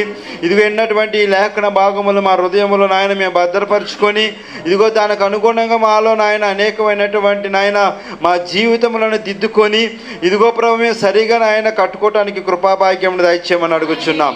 ఇదిగో ప్రభా నీ స్తోత్రములు చెల్లిస్తున్నాం దేవా. నిజంగా నాయన మీ దాసులు మాతో మాట్లాడినందుకు నీకు స్తోత్రములు. మేము ప్రార్థించిన రీతిగానే ఈ సమయంలో మా మధ్యకు వచ్చి మాట్లాడేవని మేము నమ్ముచూ ఉన్నాం. ఇదిగో మా మధ్య నువ్వు ఉన్నావని నమ్ముచున్నాం. నువ్వు ఉన్నావు అని అంటే ప్రభు మమ్మల్ని సరిచేయటానికి, నీ రాజ్యంలోకి తీసుకెళ్ళటానికి మాత్రమే మేము నమ్ముచూ ఉన్నాం. ఇదిగో ప్రభు నాయన నీ స్తోత్రములు. మమ్మల్ని మేము పరిశీలించుకుంటుండగా నాయన, ఇదిగో ప్రభు మీరు సహాయమును దయచేయండి. ఇదిగో ప్రభు మమ్మల్ని సరిచేయండి ప్రభు. ఇదిగో మేము మా యొక్క ముందు నిర్ణయంలో ప్రభు మేము ఎక్కడ ఉన్నామో మేము ఆలోచించుకునే కృపాభాగ్యమును దయచేయండి. ఇదిగో మా యొక్క భక్తి చేత కానీ, మా ఆలోచన చేత కానీ, మా నీతి చేత కానీ మేమేమీ చేయలేం ప్రభు.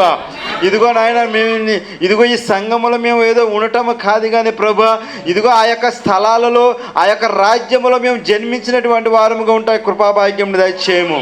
ఇదిగో మా యొక్క నీతితోనో, మా యొక్క ఇదిగో ప్రభు మేము ఏదో నేర్చుకుంటేనో ప్రభు నాయన ఆ చోటుని మేము సంపాదించుకోలేము కానీ, ఇదిగో ప్రభు నాయన నీ యొక్క రాజ్యంలో ప్రభు భూమికి పునాదులు వేయబడక మునిపి ఆ యొక్క గొర్రెపిల్ల యొక్క జీవగ్రంథంలో ప్రభు నాయన మమ్మల్ని నువ్వు పుట్టించినందుకు నీకు స్తోత్రములు చెల్లిస్తున్నాం. అక్కడ మమ్మల్ని చెక్కినందుకు నీకు స్తోత్రములు చెల్లిస్తున్నాం దేవా. ఇదిగో నాయన ఇంకా మేము ఈ భూలోకంలో తిరిగి ఉండగా అనేకమైనటువంటి విషయాలు మేము సరి చేసుకోవలసి ఉండగా, ఇదిగో ప్రభు అనేకమైనటువంటి నాయన బంధకముల చేత విడిపింపబడవలసి ఉండగా ప్రభు, ఇదిగో నీ కృప అవసరమై ఉన్నది, నీ రక్తం అవసరమై ఉన్నది ప్రభు. మాకు దయచేయమని అడుగుచూ ఉన్నాము. ఇదిగో ప్రభు నీ స్తోత్రములు ఆయన నీ యొద్దకి మేము వచ్చి ఉన్నాం ప్రభు. మా ఎడల్ని కనికరము చూపమని అడుగుచున్నాము. ఇదిగో ప్రభు నీ స్తోత్రములు చెల్లిస్తున్నాము నాయన. సహాయమును దయచేయమని అడుగుచున్నాం ప్రభు. ఇదిగో నీ కృప చూపించండి, నీ దయ చూపించండి దేవా. మరి ముఖ్యంగా నాయన రోగులతో బాధపడుచున్నటువంటి వారు మీరు జ్ఞాపకం చేసుకునండి. ఇదిగో ఎదిద్దే విషయంలో గొప్ప కృప చూపించారని మేము నమ్మొచ్చు ఉన్నాం. ఇదిగో ప్రభు నీ స్తోత్రములు చెల్లిస్తున్నాం. అది ఏ విధముగా వస్తున్నదో ప్రభు నీకు తెలుసు. ఇదిగో ప్రభు సాతానుడు నాయన, ఇదిగో ప్రభు సాతానుడు సులువుగా నాయన ఏ రకముగా నాయన ఇదిగో ప్రభు సముద్రం మీద అలలు రేపినట్లుగానే ప్రభు నాయన ఇదిగో పాస్టర్ గారి యొక్క కుటుంబంలో కూడా నాయన అలాంటి అలలు రేపుచూ ఉన్నాడు. ఇదిగో ప్రభు నీ స్తోత్రములు చెల్లిస్తున్నాం. ఏదేమైనా కానీ ప్రభు నాయన ఆ పరిచర్య ఆగదు ప్రభు, అది ఆగకున్నట్లు సహాయమును దయచేయము. ఇదిగో ప్రభు ఆ యొక్క సాతానుడు నాయన బహిరంగంగానే దిగంబరిగా చూపించేటువంటి ఆ స్థితి కూడా ఆగదు ప్రభు. ఓ దేవానికి స్తోత్రములు చెల్లిస్తున్నాం. అనేక ఆత్మలను ప్రభు నాయన సరైనటువంటి రీతిగా కట్టుకునేటువంటి ఆ స్థితి కూడా ఆగకున్నట్లుగా సహాయం దయచేయమని అడుగుతున్నాం. ఇదిగో ప్రభు సులువుగా చిక్కులు పెట్టవలనని, ఇదిగో ప్రభు నిజముగా నాయన, ఇదిగో ప్రభు ఒకరి తర్వాత ఒకరు నాయన, ఇదిగో ప్రభు వ్యక్తిగతంగా అందరూ కూడా ప్రభు నాయన రోగముల చేతను బాధపడుచుండగా ప్రభు నాయన, ఇదిగో కేవలం నాయన నీ కృపలోనే బ్రతకవలసినటువంటి వారము, నీ రక్తము కింద బ్రతకవలసినటువంటి వారము. ఇదిగో ప్రభు ఎవరున్నారయ్యా మాకు నువ్వు తప్పదేవా. ఇదిగో దేవానికి స్తోత్రములు చెల్లిస్తున్నాం, సహాయమును దయచేయండి. ఇదిగో ప్రభునైనా అనేకమైన బలహీనతలు, ఇదిగో ఒత్తిళ్ళు, శ్రమలు, ఇబ్బందులు, ఇరుకులు ప్రభునైనా, ఇదిగో వాటన్నిటినీ ప్రభునైనా, ఇదిగో ప్రభునైనా అక్కడనే విడిచిపెట్టినైనా, ఇదిగో నీ పుల్ఫీట్ మీదకి వచ్చిన ఆయన మాతో మాట్లాడటానికి ఒక బోరగా వాడుకుంటున్నందుకు నీకు స్తోత్రములు ప్రభా. ఏమిచ్చి నీ రుణము తీర్చుకోలేం ప్రభా.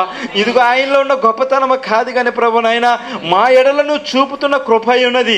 ఇదిగో ఈ కృపను మేము నిరర్ధకం చేయకున్నట్లుగాను, ఈ కృపను మేము ఆశ్రయగా తీసుకోకున్నట్లుగాను ప్రభా, భయము భక్తితో నాయన ముందుకు పోవటానికి కృపాభాగ్యమును దయచేయమని అడుగుచున్నాం. సహాయమును దయచేయండి ప్రభా. అలాగే ఎపప్రాన్ని మీరు జ్ఞాపకం చేసుకునండి. ఇదిగో భవేశ్రీని మీరు జ్ఞాపకం చేసుకునండి ప్రభా. ఇదిగో వారిలో ఉన్నటువంటి అది దెయ్యమేనని అంటున్నా ప్రభా. ఇదిగో దాన్ని మీరు గద్దించమని అడుగుచున్నాము. ఇదిగో దానిని మీరు దూరపరచమని అడుగుచున్నాం ప్రభా. ఇదిగో దేవానికి స్తోత్రములు చెల్లిస్తున్నాం ప్రభునైనా. ఇదిగో ప్రభా ఆ దెయ్యపు శాస్త్రములను చెబుతున్నట్లుగానే, ఇదిగో ఒకవేళ నేను దేవుడిని తెలియాలని అంటే ఇదిగో ఆ వారిలో దెయ్యాలు ఉండటం అని అంటున్నా ప్రభా. నేను స్వస్థపరచువాడిని తెలియాలంటే మీరు రోగిగా కావాల్సినటువంటి వారుగా ఉన్నారంటున్నావు. ఓ ప్రభా నీ స్తోత్రములు దేవా. ప్రతిదీ నీ ప్రణాళికలోనే జరిగినట్లుగా సహాయమును దయచేయండి. ఇదిగో మా అవిధేయత వలన మేము పొందుకున్నట్లయితే క్షమించుము ప్రభా. ఒకవేళ నీ పరీక్షల భాగముగా పొందుకున్నట్లయితే నిలబడినట్లుగా సహాయమును దయచేయము. ఇదిగో ప్రభా మమ్మల్ని మేము జయించువారుగా నువ్వు చూడాలనుకున్నప్పుడు ప్రభా ఆ జయించేటువంటి ఆ భాగ్యం మాకు దయచేయమని అడుగుచున్నాం. ఇదిగో ప్రభా నీ స్తోత్రములు చెల్లిస్తున్నాం ప్రభునైనా. జయించినటువంటి వారికే ఆ స్థలం ఇస్తానని అంటున్నా ప్రభా, నా సింహాసనం ఇస్తానని అంటున్నా ప్రభునైనా. ఇదిగో శ్రమలు లేకపోతే ప్రభా, రోగములు లేకపోతే ప్రభా, ఇరుకులు లేకపోతే ప్రభునైనా వారు దుర్బీజులేనని అంటున్నా ప్రభునైనా. వారిలో జీవితము కానీ ఆ సింహాసనం కానీ లేదని అంటున్నా ప్రభునైనా. సహాయముడు దయచేయండి ప్రభా. ఎన్నో వర్గములను మేము చూసి ఉన్నాం ప్రభా. ఇప్పుడు ఉన్నటువంటి రహస్య పాప విషయంలో ఉన్నటువంటి ఆ 3 వర్గాలు మేము చూసి ఉన్నాం ప్రభా. సహాయముడు దయచేయండి ప్రభా. మాలో ఉన్నటువంటి కొన్ని ఒత్తిళ్ళని మీరు తీసివేయమని అడుగుచున్నాం. ఇదిగో ప్రభా నీ భార్య ఏ మాత్రము గందరగోళంలో ఉండదంటున్నావు ప్రభునైనా. సహాయమును దయచేయండి, కృప చూపించండి. ఇక్కడ నాయన వారే కాదు ప్రభు నాయన, ఇదిగో ప్రభు నీ స్తోత్రములను హాస్పిటల్ ఉన్నటువంటి నాయన ఆ సిస్టర్ను కూడా మీరు జ్ఞాపకం చేసుకునండి. ఇదిగో ప్రభు నాయన ప్రశాంతంగా ఏ ఇబ్బంది లేకుండా ప్రభు నాయన, ఇదిగో నాయన, ఇదిగో ప్రభు నాయన, ఇదిగో నాయన కొన్ని విషయాల్లో కంగారు పడినప్పటికీ కూడా నేనున్నాను అన్నావు ప్రభు. నేను కావలిగా వస్తున్నాను ప్రభు. నేను చెక్కినటువంటి కుమార్తెనని అన్నావు ప్రభు. నా అరచేతిలో చెక్కుకున్నాను అన్నావు ప్రభు. ఓ దేవా నేను నమ్మినటువంటి పిల్లలను ప్రభునైనా నువ్వు ఎప్పుడు ఆనందముగా సంతోషంగా ఉంచేటువంటి దేవుడు ప్రభా. సహాయమును దయచేయండి. వారిని వారి కుటుంబాన్ని కొన్ని చేతులకు అప్పగించుకుంటున్నాం. ఇదిగో వారి పట్ల కాపుదలు ఉంచమని అడుగుచున్నాం. ఆ డాక్టర్తో అందరితో మీరు మాట్లాడినందుకు నీకు స్తోత్రములు ప్రభా. ఇదిగో దేవా నీ స్తుతి వందనాలు. కావలి కాయవాడువు నీవే, స్వస్థపరచువాడువు నీవే, ఇదిగో నాయన పోషించువాడువు నీవే. ఇదిగో ప్రభా అక్కడ ఎవరు కాదు ప్రభు, నీ దూతలను కావలించినటువంటి దేవుడివి ప్రభా. సహాయమును దయచేసి నడిపించండి. ఇదిగో ప్రభు మీ దాసులను కూడా ఒకసారి జ్ఞాపకం చేసుకునండి. ఆయన బలహీనతలు ఏందో నీకు తెలుసు ప్రభువా. ఇదిగో ఆరోగ్య సమస్యలు ఏందో నీకు తెలుసు ప్రభువా. మీరే తోడుకొని నడిపించండి ప్రభువా. ఇదిగో నీ రక్తం కింద ఉంచండి ప్రభువా. ఇదిగో ప్రభు నీకు స్తోత్రములు చెల్లిస్తున్నాం. సహాయమును దయచేయమని, ఇదిగో ప్రభు మాట్లాడిన ఆయన నీ సన్నిధిలో చేర్చుకోమని, ఇదిగో వీటన్నిటికీ మేము నాయన సమాధానం విజయం పొంది ఉన్నామని, ఇదిగో మా ప్రభు రక్షకుడైన యేసుక్రీస్తు పరిశుద్ధ నామమున స్తుతించి ప్రార్థించు ఉన్నాము. ఆమేన్. ఆమేన్. ఆమేన్. మన మధ్యలో ఉన్న సహోదరి చేయగారు ప్రార్థన చేస్తారు. ఆ భవ్య అనేటువంటి సహోదరిని అదే రీతిగా ఎప్పని కూడా జ్ఞాపకం చేసుకుందాం. చెప్పబడిన వాక్య విషయంలో కూడా మనందరం సిద్ధపడలాగా ప్రార్థన చేద్దాం. ప్రతి ఒక్కరు కూడా నిజంగా అందరూ కూడా ఏకీభవించి ప్రార్థన చేద్దాం. స్తోత్రం స్తోత్రం స్తోత్రం స్తోత్రం స్తోత్రం స్తోత్రం స్తోత్రం.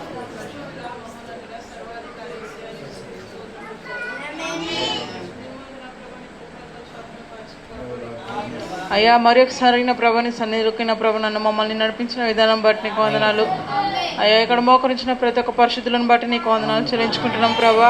నీ రక్తంలో కడగబడిన వారున్న ప్రభా నీకు స్తోత్రములు అయ్యా. ఎక్కడ ప్రభా ఎక్కడ 2-3 కూడిన ప్రభా నీ నామంలో ప్రభా అడిగిన ప్రతిదీ ఇచ్చే దేవుడు నీవు వింటున్నావు.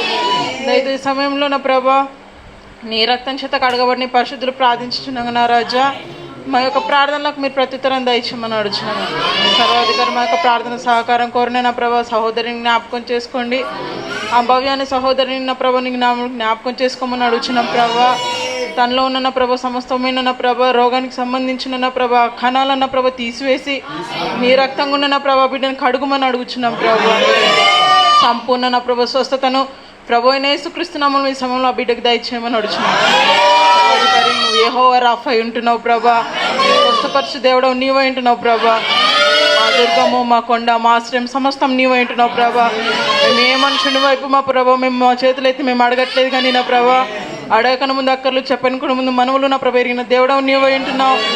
కేవలం నీ వైపు చూస్తున్న ప్రభ మేము అడుగుచున్నావు, మాకు సహాయం దయచేయమని అడుగుచున్నాము. అదేవిధంగా నా ప్రభా ఎప్పప్రాను ఒకసారి నేను అమలు జ్ఞాపకం చేసుకోమని అడుగుచున్నాను. దేవానికి వందనాలు. నా బిడ్డ నా ప్రభానికి స్తోత్రములు. నీవు నిర్మించుకున్న రూపాన్ని నా ప్రభానికి వందనాలు. ఆ యొక్క బిడ్డ అనారోగ్యంతో బాధపడుచున్న నా ప్రభా దయతో నా ప్రభానికి స్తోత్రములు. ఇలాంటి వారిదే పరలోక రాజ్యం అన్నావు నా ప్రభా. ఆ బిడ్డను పిడుస్తున్న ప్రతి జ్వరం అని నా ప్రభ దయ్యాన్ని నా ప్రభా ప్రార్థన అనంతరం నా ప్రభా బిడ్డకి లేకుండా నా ప్రభా నీ నామంలో నా ప్రభా ఆ బిడ్డకి స్వస్థతను దయచేయమని అడుగుచున్నాం ప్రభా. దేవాలయం స్తోత్రములు. మీరు ప్రార్థన చేయనప్పుడు సమస్తములు జరిగినాయని నమ్ముమన్నావు ప్రభా. సమస్తములు నా ప్రభా నీ నామం గుండే నేను నమ్ముచున్నాము.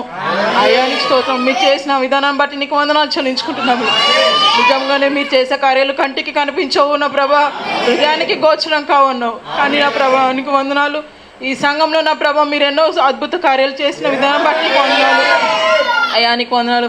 ఇది నా ప్రభా మీకు ఏ పాటది ప్రభా నీ స్తోత్రంలో దయతో నా ప్రభా నీ రక్తం కింద నా ప్రభా బిడ్డను ఉంచుచున్నాగా అయానికి స్తోత్రం. నీ స్వస్థతను దయచేయమని అడుచున్న ప్రభా. ఓ పరిశుద్ధానికి స్తుతి వందనాలు నా రాజా. అలాగే నా ప్రభా ఏ దిద్యాన్ని కూడా నా ప్రభా మీరు స్వస్థపరిచిన విధానం బట్టి నీకు వందనాలు. అయానికి స్తోత్రం. నరమాత్రము ప్రభా మేము ఏ పాటు వారము కాము ప్రభా, కానీ నా ప్రభా నీ నామంలో నా ప్రభా నీ కుమారులు కుమార్తెలు అడిగినప్పుడు అయ్యా వారికి మంచి ఈవులనిచ్చే దేవుడు నీవే అంటున్నావు. ప్రార్థించినప్పుడు నిజంగానే ఏ విద్యకి మంచి ఆరోగ్యం చేత నీ సన్నిధిలో ఈ బిడ్డ నిలబెట్టిన విధానం బట్టి నీకు వందనాలు చెల్లించుకుంటున్నాము. అయ్యానికి స్తోత్రం. మీరు చేస్తున్న ఈ కృప మేలను బట్టి నా ప్రభా మేము నీ కృతజ్ఞత కలిగి జీవించలో సహాయం చేయండి. నా దేవా ఆరోగ్యన ప్రభా నా ఆత్మీయ సహోదరి నా ప్రభా నీకు స్తోత్రములు. సమస్త విధమైన నా ప్రభా పరిస్థితుల్లో గుండె నా ప్రభా తనున్నప్పటికీ అయ్యా ఆశ్చర్యకరంగా అద్భుతకరంగా నా ప్రభా నీకు స్తోత్రం. ఆపరేషన్ విషయంలో సమస్తంలో మీరు నా ప్రభా అయ్యా మీరు తోడుగొండి నా ప్రభా అందమైన నా ప్రభా నీకు స్తోత్రంలో చక్కని బిడ్డ నా ప్రభా మీరు ఇచ్చిన విధానం బట్టి నీకు వందనాలు. ఆ రక్తం తక్కువ లేనప్పటికీ తక్కువ ఉన్నప్పటికీ ప్రభా షుగర్ ఉన్నప్పటికీ నా ప్రభా అయ్యా మేము నమ్మిన దేవుడు నువ్వు సమస్తం చేయగల దేవుడు అన్న ప్రభా అయ్యా బిడ్డకు తిరిగిన ప్రభా ఆరోగ్య విషయంలో ఎలాంటి ఇబ్బంది కలగకుండా నా ప్రభా ఆరోగ్యవంతంగా ఇరువురిని మీరు ఉంచిన విధానం బట్టి నీకు వందనాలు చెల్లించుకుంటున్నాము. సర్వాధికారి సజీవంగా నా ప్రభ నీ సన్నిధిలో సాక్షులకు వారిని ఇరువురిని నా ప్రభ మీరు నిలబెట్టమని అడుగుచున్నాము. ఆ కుటుంబం పట్ల నా ప్రభ మీరు కలిగిన కృపను బట్టి ప్రేమను బట్టి నీకు వందనాలు చెల్లించుకుంటున్నాము. నిజంగానే నా ప్రభ మేమందరం ఏకమైన ప్రభ ఈ సంఘమంతా నా ప్రభ అయ్యానికి స్తోత్రం నీలో ఆనందిస్తున్నాం ప్రభ. మేము ఏకంగా నా ప్రభ నీ రక్తం కింద కడగబడిన నా ప్రభ కుటుంబంగా నా ప్రభ మేము ఉండుచున్నాగా అయ్యా మేమందరము నా ప్రభ ఆ విషయాన్ని బట్టి ఆనందించే వారమై ఉంటున్నాం ప్రభ నీకు స్తోత్రములు. ఈ సమయంలో నా ప్రభా నీ దైవ సేవకులు చాలా నా ప్రభా మీరు మాట్లాడిన ప్రతి మాటను బట్టి నా ప్రభా నీకు వందనాలు చెల్లించుకుంటున్నాము. మనుషుడు మాట్లాడన్న నా ప్రభా మేము నమ్మట్లేదు కానీ నా ప్రభా అక్కడ వచ్చిన స్వరాన్ని మేము నమ్ముచున్నాము ప్రభా. అరి మీరు మాట్లాడిన నమ్ముచున్నాము ప్రభా నీకు స్తోత్రములు. నిజంగా ఈ గడియ కావాల్సిన వర్తమానాన్ని అయ్యా ఈ కృప వర్తమానాన్ని మాకు ఇస్తున్న విధానం బట్టి నీకు వందనాలు. అయ్యా నీ కృప ఇంకా నా ప్రభా ఈ సంఘం పట్ల ఉన్నాయి కాబట్టి ఈ కృప వర్తమానాన్ని మాకు ఇచ్చినందుకు వందనాలు ప్రభా. అయ్యా మా స్థితిని మా పరిస్థితులను మేము ఎక్కడ నిలబడి ఉన్నామో నా ప్రభా మమ్మల్ని మేము నా ప్రభా పరిశీలించుకొని ఆత్మ పరిశీలన చేసుకుంటున్న ప్రభా వాటిని జయించి అయ్యానికి స్తోత్రం నీలో ముందు కొనసాగి జీవితంలో నేను మోకరించిన ప్రతి ఆత్మకి దయచేయమని అడుగుచున్నాం ప్రభా. అయ్యా మేము బలహీనులమే ప్రభా, మేము పరిపూర్ణం కాదు రాజా. మా బలహీనతలన్న ప్రభా నీకు స్తోత్రము. సమస్తాన్ని జయించిన దేవుడు నువ్వు అంటున్నావు ప్రభా. నిన్ను ముందుంచుకొని నా ప్రభా నీ అడుగు చాడలో మేము ముందుంచు అయ్యా మేము నడుచులోనూ సహాయం చేయండి అయ్యా. మా పక్షాన నా ప్రభా మీరు ఉండమని అడుగుచున్నాం ప్రభా. మాకు గొప్ప మార్గదర్శిగా అయ్యానికి స్తోత్రము. మీరు మాకు ముందు నన్ను మమ్మల్ని నా ప్రభ నడిపించమని అడుగుచున్నాము ప్రభా. ఓ సర్వాధికారిని స్తోత్రము. మీరు ఒక నా ప్రభ రాస పాపాలు కూడా నా ప్రభ ఎవరిని నా ప్రభ మీరు ఏ విధంగా సంధిస్తారో అయ్యా మీరు తీసుకునే నా ప్రభ ఆ యొక్క నా ప్రభ మార్గాలన్న ప్రభ మీరు వ్యక్తపరిచిన నా ప్రభ చూపించిన విధానం బట్టి నీకు వందనాలు. అయ్యానికి స్తోత్రంలో నిజంగానే నా ప్రభ మా యొక్క అపరాధంలో మా దోషంలోనూ నా ప్రభ మీరు క్షమించమని అడుగుచున్నాం ప్రభా. అయ్యా మేము వాటిని తిరిగి చేయకుండా నా ప్రభ అయ్యా నీ వైపు చూస్తూ మేము ముందు కొనసాగి జీవితాలను దయచేయండి, సహాయం చేయమని అడుగుచున్నాం ప్రభా. అయ్యా నీలో ఉన్న ప్రభ నీ భారీగా కావాల్సిన సిద్ధపాటు జీవితాన్ని ఇక్కడ మోకరించిన ప్రతి ఒక్కరికి దయచేయండి. నా మధ్యలో లేని నా సహోదరులందరితో జ్ఞాపకం చేసుకోండి ప్రభా. నీ కృప ద్వారా, నీ ప్రేమ ద్వారా, నీ దయ ద్వారా ప్రభా మరి ఒక తరుణం నీలో ఆనందించలోనే సహాయం చేయండి. ఓ దేవానికి స్తోత్రం. మీరు కడవరి కాలంలో పంపిన ఒక వాయువునికి స్తోత్రం. ఆ స్వరాన్ని బట్టి అయ్యా ఈ సమయంలో వచ్చిన ఆ స్వరాన్ని నా ప్రభు మేము గ్రహించలా ఉన్నా కృప చూపించండి అయ్యా. సమస్తాన్ని నా ప్రభావానికి వందనాలు మేము గ్రహించలా ఉన్నా, దాని ప్రకారంగా నా ప్రభు ఇక్కడ మోకరించిన ప్రతి ఒక్కరు జీవించలా ఉన్నా అయ్యా. ఎత్తుబాటు కావాల్సిన విశ్వాసాన్ని నా ప్రభు సమస్తాన్ని మేము పొందుకొనిలా ఉన్నా, పరిపూర్ణమైన నీ వైపు చూస్తున్న ప్రభు మేము ముందు కొనసాగాలని సహాయం చేసి ఈ సంఘాన్ని నా ప్రభు పరిపూర్ణత స్థాయికి నా ప్రభు మీరు చేర్చమని అడుగుచున్నాము. కృప చూపించి సహాయం చేసి ప్రతి ఒక్కరితో నా ప్రభు మీరు మాట్లాడి అయ్యా వ్యక్తిగతంగా ప్రతి ఒక్కరిని మీరు సంధించమని అడుగుచున్నాం ప్రభు. దక్షిణాస్తులకు మమ్మల్ని మేము మీకు అప్పచెప్పుకుంటూ ప్రభు యేసుక్రీస్తునామమున అడిగి ప్రార్థిస్తున్నాము. పరిశుద్ధుడా, సర్వశక్తి సంపన్నుడా, నీ ప్రియమైనటువంటి పిల్లలు ప్రార్థించిన రీతిగా మేమందరం కూడా ప్రభు నాయన నా సహోదరులు చేసిన ప్రార్థనతో మేము ఏకీభవిస్తున్నాము ప్రభు. అవును, కాలం సమీపం అవుతున్నది కనుక ఇంకా విషయములు దాచిపెట్టడానికి సమయం కాదు నాయన. అపవిత్రుడు కానీ నీతిమంతుడు కానీ దుష్టుడు కానీ పరిశుద్ధుడు కానీ ఉండవలసిన గడియలు వచ్చి ఉండగా ప్రభువ మేము ఎలాగో విమోచించబడబోతున్నామో, మేము ఎలాంటి నియమాల కింద ఉంటున్నామో ప్రభువ, మేము సంపూర్ణంగా ఎరగబడవలసిన సమయంలో ఉన్నాము కనుక సమస్త ప్రత్యక్షతను బట్టి మిమ్మల్ని స్తుతిస్తా ఉన్నాము నాయన. ఈ వర్తమాన ప్రకారంగా ప్రభు ప్రతి ఒక్కరు బలపరచబడలాగున, తమ యొక్క ప్రస్తుతం అందున్నటువంటి పాప యొక్క పరిస్థితుల నుంచి వారు బయటపడలాగిన సహాయం దయచు నేను. నీ యొక్క కృపను నాయన ఏమాత్రం కూడా ప్రభు శరీర కార్యములకు ఆస్పాదము చేసుకోనకుండా ఉండలాగున కృప చూపించు. కృపగల దేవ, ఆ భవ్య అనేటువంటి ఆ సహోదరుని బట్టి మిమ్మల్ని స్తుతిస్తా ఉన్నాం ప్రభు. ఆ సహోదరుని ప్రభు నాయన చాలా కాలం నుంచి ప్రభు ఇబ్బంది పెడుతున్నటువంటి ఆ దయ్యం యొక్క ప్రభావమును ప్రభు అయిన యేసుక్రీస్తు నామములో గద్దిస్తున్నాము. నీ నామ ఘనతార్థమై సంపూర్ణమైన స్వస్థత ప్రభు అయిన యేసుక్రీస్తు నామంలో కుమార్తె కలుగునుగాక. ఎపఫ్రాను కూడా మీరు జ్ఞాపకం చేసుకోండి. కుమారుడు నీ సన్నిధిలోనే ఉన్నాడు గనక నీ సన్నిధి వదిలి వెళ్ళుచుండగా ప్రభు సంపూర్ణమైన విడుదల స్వస్థత నీ సన్నిధి నీ గృహములోనే వాడు పొందుకునేలాగున మీరు జ్ఞాపకం చేసుకోమని ప్రార్థిస్తా ఉన్నాము. పరిపూర్ణమైన విశ్వాసం గుండా ప్రభు నాయన మేము అడుగుతా ఉన్నాము నాయన. ఏమాత్రము అవిశ్వాసం లేకుండా అపనమ్మకం లేకుండా అడుగుతున్నాము నాయన. సంపూర్ణమైన స్వస్థత ప్రభు అయిన యేసుక్రీస్తు నామంలో కలుగునుగాక. ఇది విషయంలో మీరు చూపిన ప్రేమను బట్టి మీకు కృతజ్ఞమై ఉన్నాము నాయన. అంతేకాకుండా ప్రభా సుందర్పల్లి ప్రాంతంలో ప్రభా మీరు మొదటిసారిగా నా తండ్రి యేసయ్య మీరు నాకు చూపించి ప్రభా నన్ను నడిపించి ప్రభా మీరు నడిపిస్తేనే మేము వెళ్ళాము నాయన. మేము ఇష్టపడో లేదా మనుషుని యొక్క ఆలోచనలతోనో నాయన దేన్ని బట్టి మేము అక్కడికి వెళ్ళి ఉండలేదు కానీ ప్రభా నీ చేతిలో వాడబడుతున్నాము కనుక ప్రభా నువ్వు ఏది చేయమని సెలవిస్తావు అది చేస్తాం ప్రభా. దాని గుండా మాకు ఏది వచ్చినా ఎంత కష్టమైనా సరే ప్రభా మీరు మాకు నాయన మరలా మీరు మాకు సెలవిచ్చేంత వరకు కూడా నాయన ఆ సంఘాన్ని ప్రభా నాయన మేము బలపరచడంలోనూ అన్ని విషయాల్లో మద్దతుగా ఉండడంలో ప్రభా మీరు తోడుగా ఉండి సహాయం దయచేయండి. అక్కడ ఉన్నటువంటి తండ్రి ప్రభా నాయన ఆ సంఘ కాపరి సద్గుణరావు గారు కూడా మీరు జ్ఞాపకం చేసుకునండి ప్రభా. వారి బలహీనతల్ని వారు జయించలాగున ఆ సంఘం నడిపించడంలోనూ అన్ని విషయాల్లో మీ ఆత్మాభిషేకం దయచేయండి. అక్కడున్న విశ్వాసాల విషయం కూడా కృప చూపించండి ప్రభా. నేను వారందరూ కూడా చక్కగా తండ్రి ప్రభు ఎత్తబాటుకు సరిపడే విశ్వాసమును పొందుకున్నట్లో ఆ సిద్ధపాటులో వారందరూ బలపరచబడులాగిన సహాయం దయచేయండి తండ్రి ప్రభు నాయన. రేపటి దినంలో జరగబోతున్న ఆరాధనలు కూడా తోడుగా ఉండండి. ఇప్పుడు నీ ప్రియమైన పిల్లలు తిరిగి వారు చేయబోతున్నటువంటి తిరుగు ప్రయాణంలో కూడా తోడుగా ఉండండి. రేపటి దినంలో జరగబోతున్నటువంటి ఆ ప్రేమ విందులో కూడా మీరు తోడుగా ఉండి సహాయం దయచేయమని నాయన. ముఖ్యంగా నాయన అనారోగ్యంతో బాధపడుతున్న వారి గురించి మేము ప్రార్థించి ఉన్నాం కనుక వారి ఎడల మీరు కనికరం చూపమని నీ కృపనే మేము కోరుతున్నాము నాయన. సహాయం దయచేయమని కృప చూపించమని ప్రభు అయిన యేసుక్రీస్తు నామములో ప్రార్థన చేయుచున్నాము. ఆమేన్. Praise the lord. God bless you. దేవుడు మిమ్మల్ని అందరినీ దీవించును గాక. ఆమేన్.